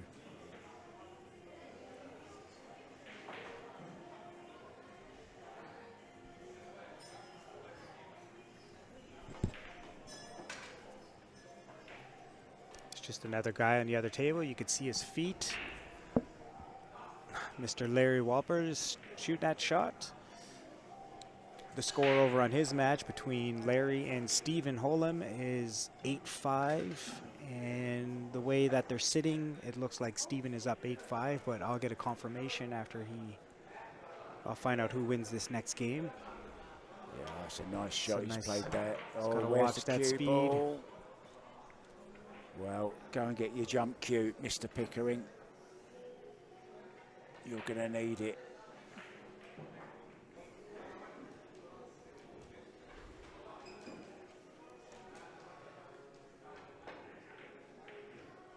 I fancy Simon making this shot, but could he roll forward enough to play the bank on the 3? If he catches it right, he might even end up over that side of the table. Well, just caught it a little bit thin, collided into the 3. Believe it or not, now he's left a shot straight in on the 2, run through for the 3. Great chance for Brian to get back to make this score level. We've got a race to 3 if he can make it. I don't see any issues that he has here. Everything's pretty wide open. Yeah, 6 to the 7, 7 to the 8 maybe. With the 10 ball there, has to be a little bit careful. Mind your work. Sorry about the lag there, Justin. Facebook has been having some issues here. A lot of people are switching over to our YouTube channel and watching it. Seems to be running smooth.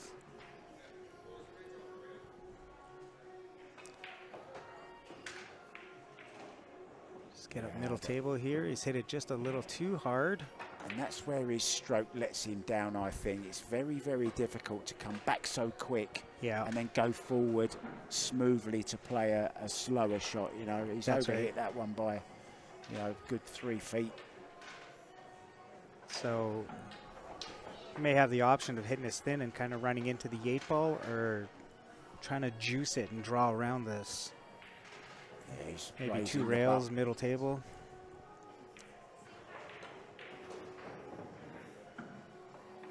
Or if he comes past it, oh, it's gone a little bit dodgy. Yeah, he did not hit that.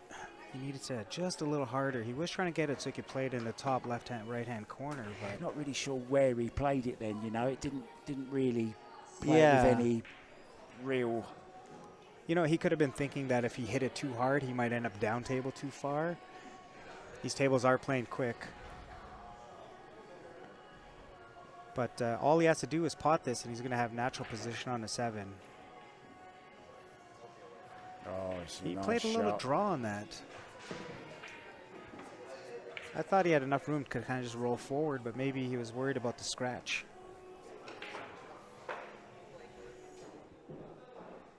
And he has just enough angle to play this 1 rail for the 8-ball.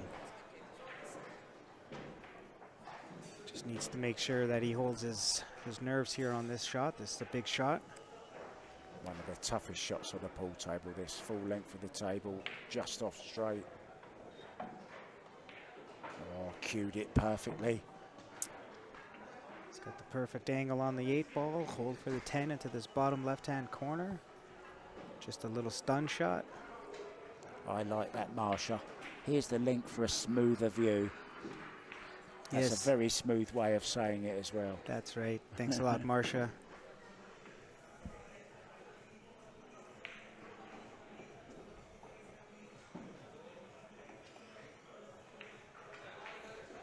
Well, game on. 8-8. It's a race to 3. Who's going to get there first? Would it be Brian Butler or Simon Pickering? Well, Brian has the break, and he's been breaking pretty well. Steve Holland, meanwhile, on an outside table. He's up 9-5 against Larry Whopper. Ben Francis's match. Is it still 7-6 Yep, for 7-6. Jonathan Dela Cruz? Uh-huh.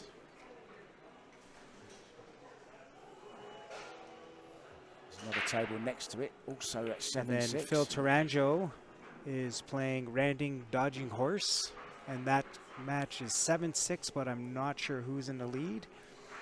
So players just taking a quick time out, so we're going to just show a few adverts, and we'll be back very, very soon after the break.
Okay, we're coming back here. Guys are done from their little break. I hope you guys like the little commercials.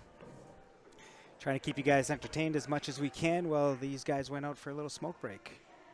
I'm not sure which one smokes, but let's see if he can smoke this break. so look at his backswing when he breaks. It's so wide, but then it's short. Yeah. Like he just stops and goes forward. Goes all the way through, loads of power. Now then, where does the one go? Only into this bottom left-hand corner, I think, if he wants to take it on.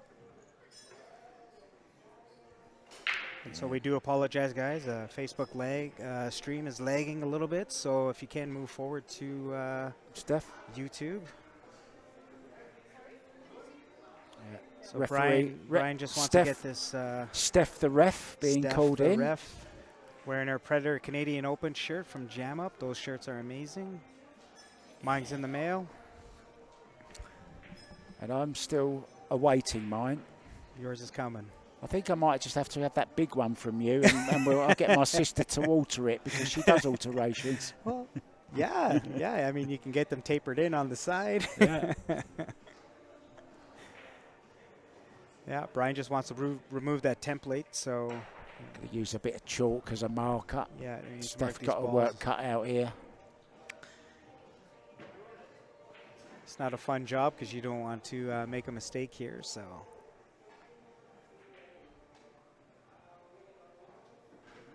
This is where we need the overhead camera.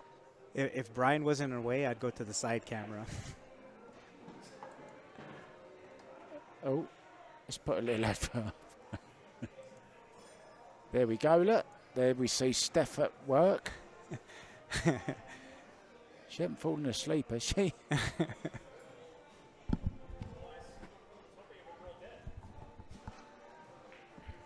Doing her best to make sure that the balls go back exactly where they were before. You need steady fingers. Like a surgeon. She's done it. A round of applause for Steph the ref.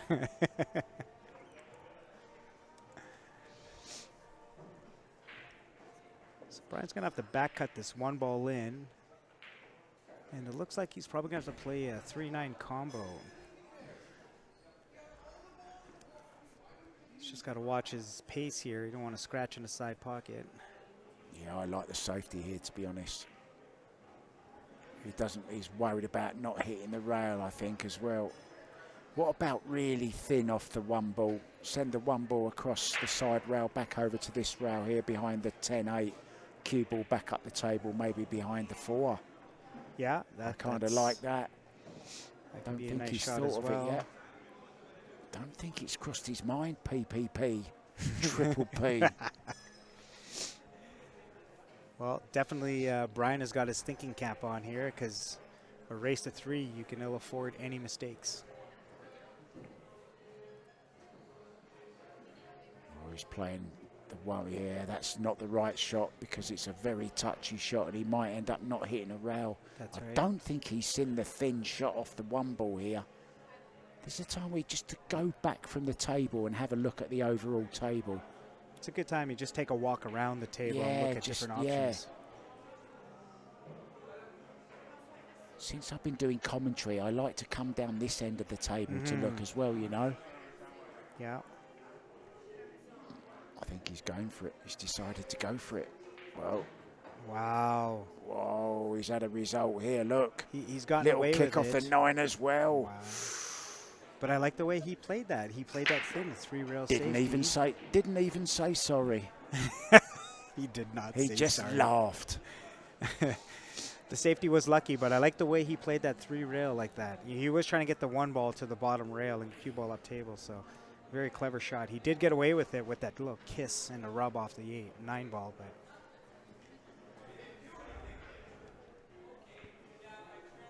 Simon has a 1-rail kick. If he hits this right, the cue ball or the 1 ball will move to the left side of the table, and the cue ball should move and hopefully use that 9, 10, or 8 ball and 10 ball as a blocker. Yeah, I think he can get behind this as well to kick it up table. I like coming 2 rails. Yeah. But he's lining up a shot here. He's making sure. They had quite the pace earlier, but now the score being so tight. Yeah, I mean, now it's just whoever holds their nerve, isn't it? It's a short race now. We started out as a race to 11. It's now a race to 3. Yeah. Remember that bank side earlier?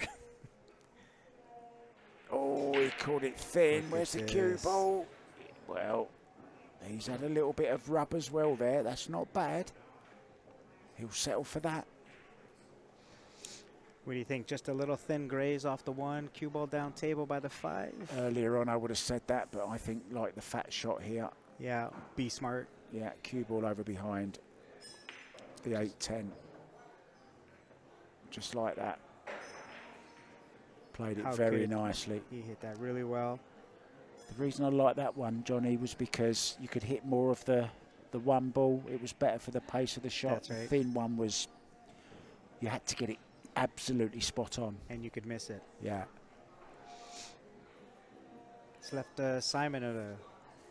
I think he's got enough to see this here. Yeah, good switch of angle there. Just in time as well. Can he get past it? Looks like he's got enough to clip that. He just wants to make sure that when the cue ball comes down table that he doesn't hit the 5 ball. And if he can avoid that, he's gonna leave him a pretty tough shot.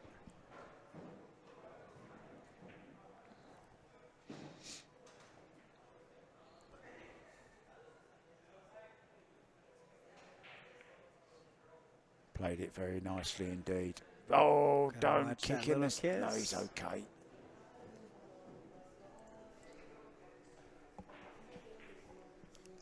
Is he going to have to mass say this? Is there enough, No, or is that... He's going to kick off the side rail. He's just called the corner pocket there, Johnny. So he's trying to kick this in just after them. Just have to play just a little bit of siding on this to hold that cue ball. Yeah, bury it into the rail. Bit of bottom on the cue ball I like here. Yeah, just he's to going to dig straighten it into up. it. Too much. So the great safety by Simon pays off. Yeah, first real chance now of this very, very important 17th rack. That 9 ball is the only issue on the table. Yeah, how'd you get from 8 to 9? That would what you'd call in this rack the key shot.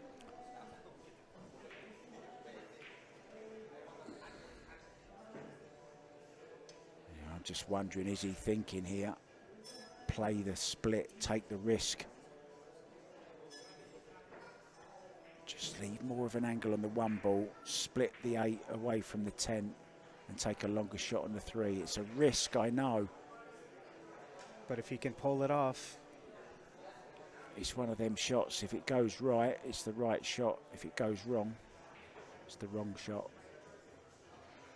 See how he plays it. No, didn't play it. So the good thing is the 7 is close to the 8 for position. So maybe he can play the split off the 7, Johnny, if he gets the right angle on it a little bit later. I just don't like saving my breakouts on like the last shot. But he might not have much of a choice. Oh, that's beautiful cued again. All these shirts, they come from Jam Up Apparel. I'll throw an ad up here in a little bit here, but Jam Up Apparel is where we got all of our shirts. Simon Pickering is wearing a shirt as well, and he has his logo pasted onto the back. Yeah, and that's a custom design that they will do for you. West Coast Billiards is Vancouver, British Columbia area. Anyone needs any table work, Simon is the man to call. Yeah, Jam Up really have revolutionised the t-shirt industry for Paul. Oh, I remember getting shirts and having those patches on there, son. They just rub on your skin, so I have to wear a shirt underneath it and get too hot. But these things, they breathe. All the designs are built into the shirt. And Grant's going to get mad at me, but I forget the technology they use.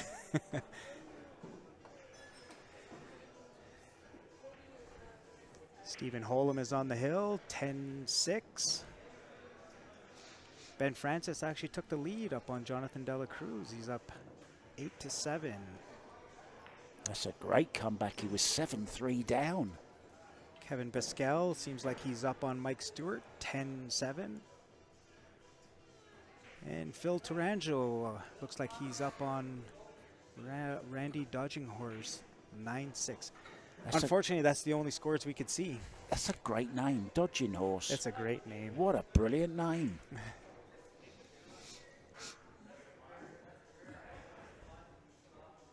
A lot of good matches going on here. So key shot coming up, needs to get a decent angle on this 7. Oh, he's played that really well. Now then, has he got any kind of angle? I think he's dead straight on this. He's got the angle to kind of punch into this. But it's kind of, it's not a whole lot to work with. I wonder if he can just run through and just clip the 10 away from the 8 to leave the 8 into the side.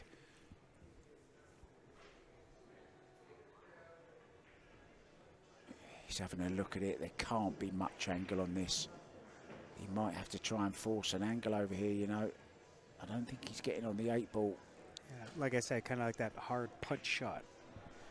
But if you hit that 8 ball full, it's going to the bottom rail. Yep, trying to just clip the 10 away. Yeah. He hasn't made it. And now this has swung back the other way. Don't know what kind of angle he has here. If he can see the top of it, but I just don't think he could make it. I don't think so. I think he'd be down and played it already.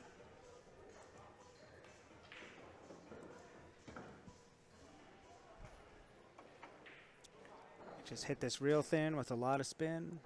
Try to create distance. If you hit it thin and try to just leave that 8 ball to the bottom rail, the cue ball is going to be a little easier for Brian to play safe. We'll see what Simon has up his sleeve here. Yeah, I like what he's played, but has he played it well? I don't think he has. There might just be a little bit of a, from the reaction of Simon Pickering, he's left a shot at this. That was a clever little safety attempt. Very, very risky though. And you saw Brian just have a glance up towards the 9 there. That tells you this goes.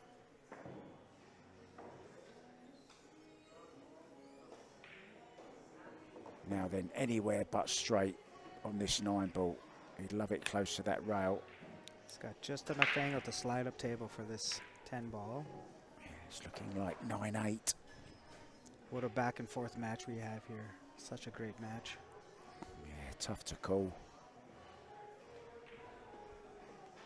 And you see spinning the cue ball down.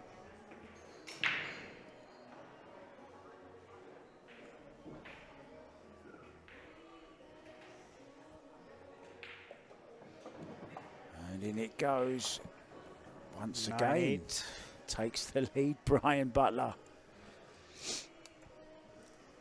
And this is the logo for Jam Up Apparel. This is where we get all of our cool shirts. I've been wearing this shirt for the last few years, and I enjoy how they feel. Oh, he couldn't find the template. I wondered what he was asking. I wondered if he thought it was a race to 9, but no. Just looking for the template. When Steph the ref, when she came on. Yeah, she moved it. She moved it and hit it. That's right. That was Steph's fault. Hope she's not listening.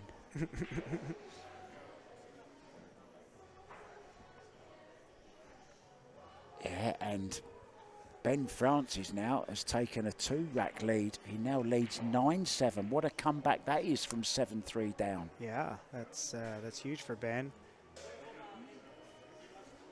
And for most of these matches that we're calling, they're just the matches that we could see that are in front of us. There are matches on the other tables that we don't know what the scores are. We have Mike Isaac playing Rick Marshall. I don't know what the score is here. Mark Vinogradov, aka Vino, is playing the legend Edwin Montel. I don't know what the score is there. But that's probably more of a mental game for Vino. Because Edwin plays great, but he definitely hasn't been playing a whole lot the last few years. Another great break. Nice pop. Just got the shot on the one. Watch out, 3-ball. Yeah, all in the open. So key shot coming up, 1-2, and it looks like a plain ball shot to me. Maybe just a little bit of inside, just to miss the traffic. Just a hair of inside, and you don't want to play too much here and hit it too hard because you may scratch in the corner. Just get past the side pocket. I've seen too many people scratch on this shot because of that. Just like that, he has scratched as well. Look, can you believe it? Just what you called. Just play it just past the side pocket. And that was another example of his cue action, you know, that quick stabby little action that stops you playing that nice feel stroke. That's it's right. so hard to feel a shot when you've got that quick backswing with no pause. Yeah, that's an unfortunate scratch here. So big game for Simon here to get it to 9-9 and have a race to 2.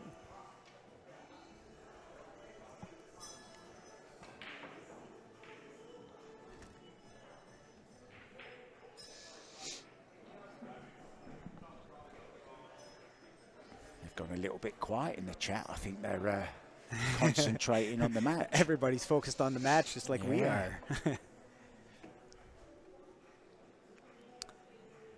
Kenny Andrews, we are trying to work on setting up the brackets to YouTube, but right now they're on Challenge.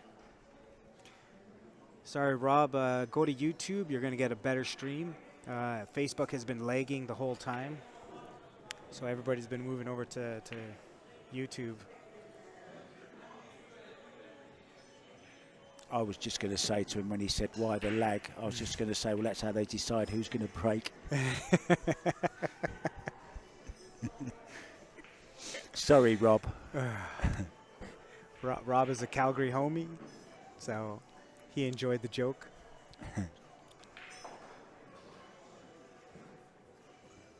Simon's got himself in great position here to tie this game up 9-9. Yeah, Cliff, you're going to have to move to probably YouTube there, Cliff. It's been running real smooth, and Facebook has been having too much issues.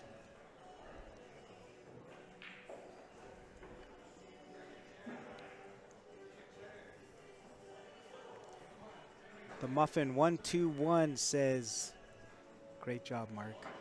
I'll tell you. They're all listening. Steve Holland was on the hill, but his opponent has balled one back. It's now 10-6. Also 10-6 is Phil Tarango versus Randy Dodging Horse. And honestly, like, that's great for Randy. Randy's been taking some lessons from Steven, and he's been putting in a lot of pool. I would say maybe a year and a half ago, this match might have been, you know, over for Randy. So he's hanging in pretty good with a tough player, so I'm really proud of Randy. It's nice to see his game coming up because he's putting the work in, and that just shows you, put the work in, good things will happen. This looks like we're going to go to 9-9. And now we have a race to 2. Just this 8 and 10 ball to go for Simon Pickering.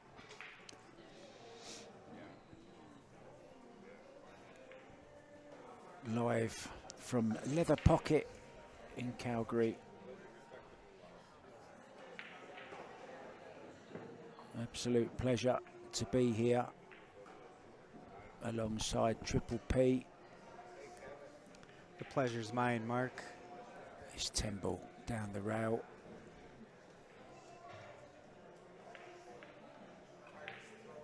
Ooh, used all the pocket. That used all the pocket. I think if the cloth wasn't new right now, that would have held up. So that kind of slid through.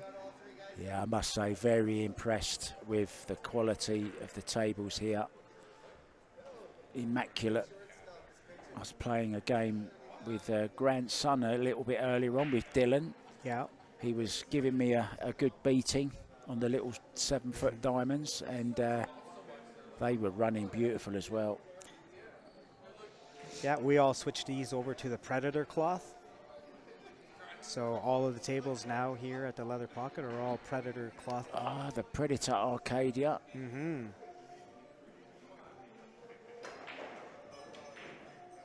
With all the events going on all around, you know, we got to jump on board and make sure. Yeah, Predator investing a lot of money now into the billiard pool circuit. World. Yeah. Balls, lights, cues, of course, tables, the new 7-foot. So that And also 5-ball rolled down a little too far for the 1. Simon came up with a nice break. I think can he get through to the 1? It's tough to say. Yeah, the way the Predator lights are just absolutely amazing. The way Predator is rolling right now, it's exactly what pool needs. You know, we need to get to that next level. You know, with all the other tournaments going on around the world, you know, Predator's doing an amazing job keeping it fresh.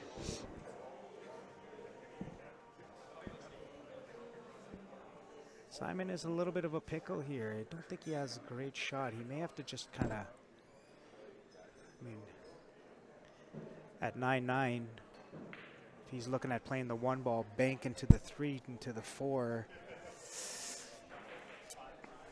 that's pretty crazy. But what do? You play a push shot, and then you get locked up in jail. Oh, so he played this on purpose. I like what he did. That was a very tough shot. You want to go rail first, clip the 3 ball, and have the 1 go down table, but draw into the 5. I thought he might have been trying to play the combo, but what he played was brilliant. Yeah, it's a great shot. Hi, the Mufti. Now, I know that name from somewhere. Oh, I know who that is. The Mufti. Yes, yes, yes. Hi, Carly. How are you? I could turn this bad boy off since we got the other iPad here for a bigger screen. Yeah, we've got lots of technology in front of us here. I wish I knew how to work it. I'll have to talk to Stephanie about that for the Canadian Open shirts. And then I'll let you know, Gord. We'll find out soon if they were just an event shirt. I don't know why they wouldn't just be an event shirt. They're amazing shirts. So I'll find out for you, and I'll let you know, Gord. Yeah, if you're wondering what the hold-up is here, just waiting for a player on the next table to take his shot. Looks a bit like Ralph Souquet over on the next table. It's Mike Isaac. He's from Kelowna, Penticton area. He lives in a great part of Canada. It's beautiful there. Great weather, mountains, lakes. I'm so impressed with Canada. And I've got a little treat coming, apparently. I'm going to be taken to Banff. Oh, very nice. It's a beautiful place if you can get up to Lake Louise, which is not too far down the road. Oh, yes, please. Bring your camera. Please, Louise. Oh, this is a great effort. Unlucky. It was tough. Widened up off that second rail. It's a very tough shot. Great safety by Simon. And puts himself in a great opportunity to get on the hill.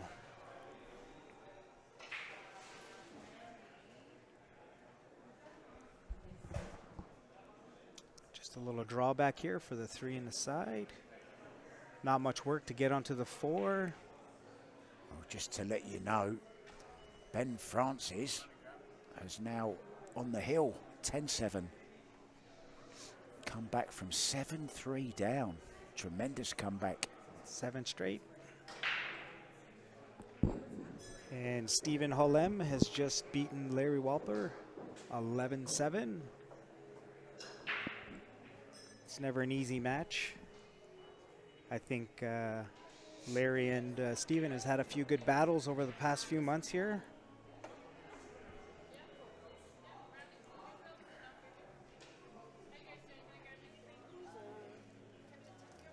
Just want to make sure that he gets a good angle on the 4 to get to the 5 here, because it is frozen to the rail there. And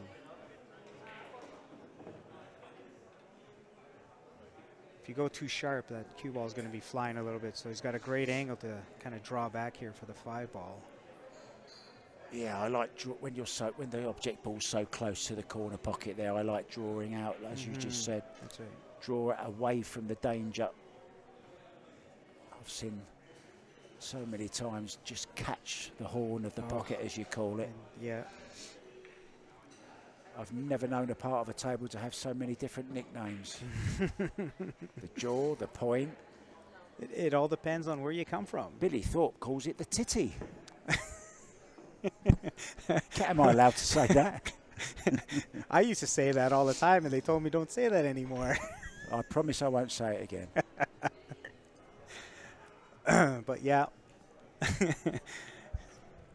Now Triple P's gone red. Well, you know, I definitely like to, you know, flirt with that line a little bit, but I try not to cross it. Just going to play just a little bit of siding here. Are you trying to say I've just made a bit of a boob?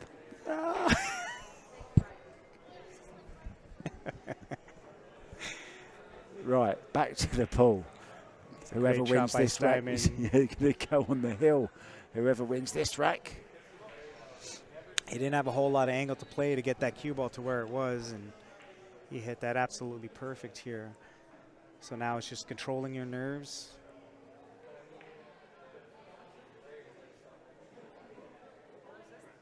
Oh, this is perfect. This is absolutely perfect. If he can draw back and have just a slight of an angle kind of going away from the 9-10, he'll be able to shoot that 9 into the side. Yeah. Anywhere so he can just stop the cue ball. That's right. These big situations, you want to make this game as easy as possible. And Steve Holland has won. Might hear him next to us there. It's a perfect angle he has.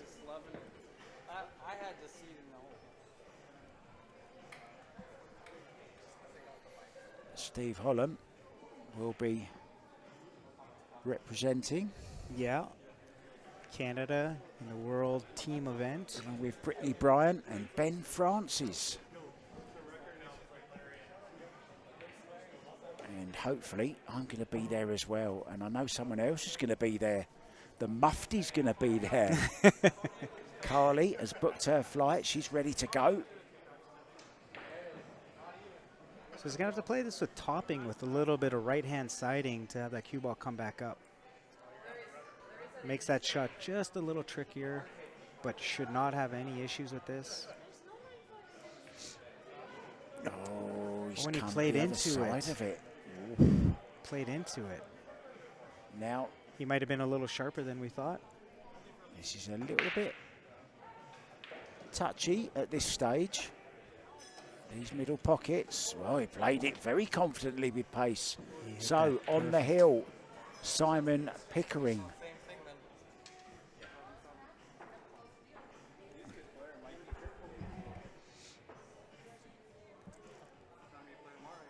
And this is the tournament that we are playing in. CSL Invitational, 10K added, guaranteed. You can see with the Fargo rates that so look, we've got changes. Stephen Holland here. Congratulations, I see you just won your match. Yes, sir, thank you so much. I won 11-7 against Larry Walper. And I hear that you're off to Austria to play for Team Canada. How are you feeling about that? Exciting, huh? I'm feeling really good about that. I'm super excited to play in the first World Championship team competition ever held. So be trying to play my best and keep my composure and enjoy time with my teammates. Well, good luck. Best of luck there, Steve. Thanks, mate.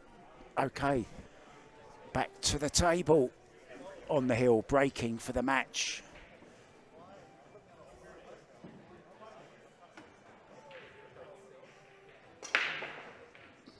Voice of Steve Holland there.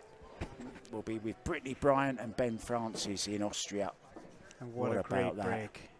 That's going to be amazing for all three of them. Yeah, super nice guy as well. Ben, can't say enough about him. I've been friends with him for 15 years. Steven, we've been friends for about 8-9 years. Well, I've been friends with Brittany Bryant about 9 days. She owes me a great commentary. person. Yes. She's fantastic. She's an awesome person. Yeah. Had some great fun with the girls last week. They're all going to gel very well in that tournament, and that's probably one of the biggest things you have in any team event is that chemistry. And Simon has a great layout here. He had such a nice break, got position on the 1, just a little draw for the 2. Yeah, he jumped up on that a little bit, just a little bit edgy. Just a little bit. Got to watch that speed. You don't want to hook yourself behind the 7. Yeah, this has gone just a little bit funny, as Double J would say. See what kind of angle he's dealing with here. So it looks like he's going to have to kind of run into that 4-9 ball. I don't know if he'll be able to hit the 4 from there, but does he want to juice this? Can he draw into the 7, I'm wondering, and hold? Risky shot. It's a very risky shot. But would pay big dividends. A little bit better angle for us here to see. I do a lot of commentary with Tony Robles, and he always says, play the shot that's easiest. Don't try at this stage to play anything too fancy schmancy. Fancy smanchy is a major word here in this game of pool. He's going forwards. He might be playing into this, you know. Yeah, I don't like that shot. Too much can go wrong. Yeah, anytime you go into balls there, the slightest angle can send that ball in the wrong direction. The guy on the next table's thinking, hurry up and make your mind up. I'm waiting to play my shot. It's a good thing he's hooked. Yeah. He's got a little bit of a difficult shot here. And Rick Marshall's a great player. It's not an easy match there. I don't think there's any easy matches. Oh, it's a touchy shot. He's played it very, very well. That was an amazing shot. With all that angle, play pocket weight to hold the cue ball. And he has a great angle now to use that 1 rail to play this 5 in the top left-hand corner. Yeah, he's nice. Just bounce between the 6-7.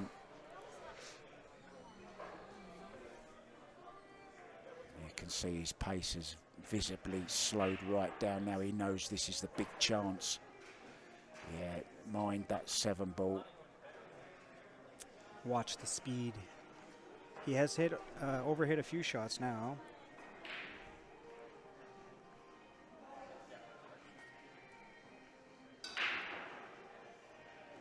His opponent, Brian Butler, has played his part in this as well.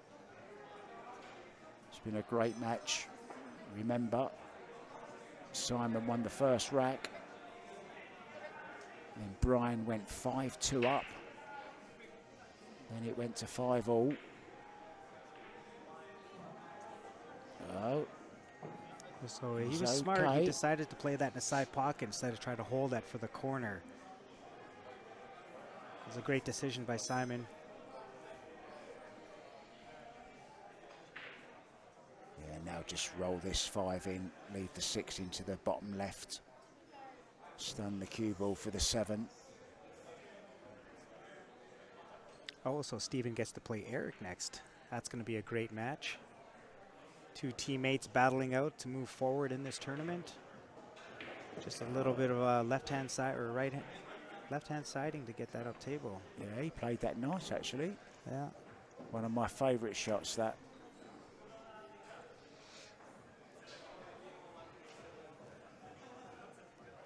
As Alison Fisher would say, let the cue ball go where it wants to go. Don't try and work it against itself. That's right. Wherever possible. Keep it simple. Alison, of course, played fantastic beating Kelly in a shootout, and then losing on a shootout for the second time in the tournament to Amber Chen. Yeah. And it doesn't come down to a whole lot. I mean, Kelly, she missed the first shot, and that was the decider. Chan had a chance to close out Allison, and she missed the last shot. But Yeah. boy, did she strike in those first three.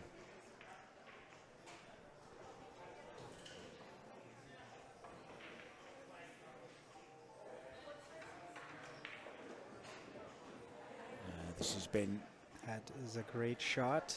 an impressive run out this. It hasn't been straightforward, Triple P. It's been a battle. Just draw past the 10 here for the 10 into the same pocket. And it will be a victory for Simon Pickering, 11-9 over Brian Butler. And we'll be back with another match very soon. Thanks for joining us, guys. Triple P, it was a pleasure. Mark White, I got a bucket list. Thank you, bro. It's marked off. Yeah. Thank you, mate. Working with the great Thanks, everyone, Mark for White. watching. Don't go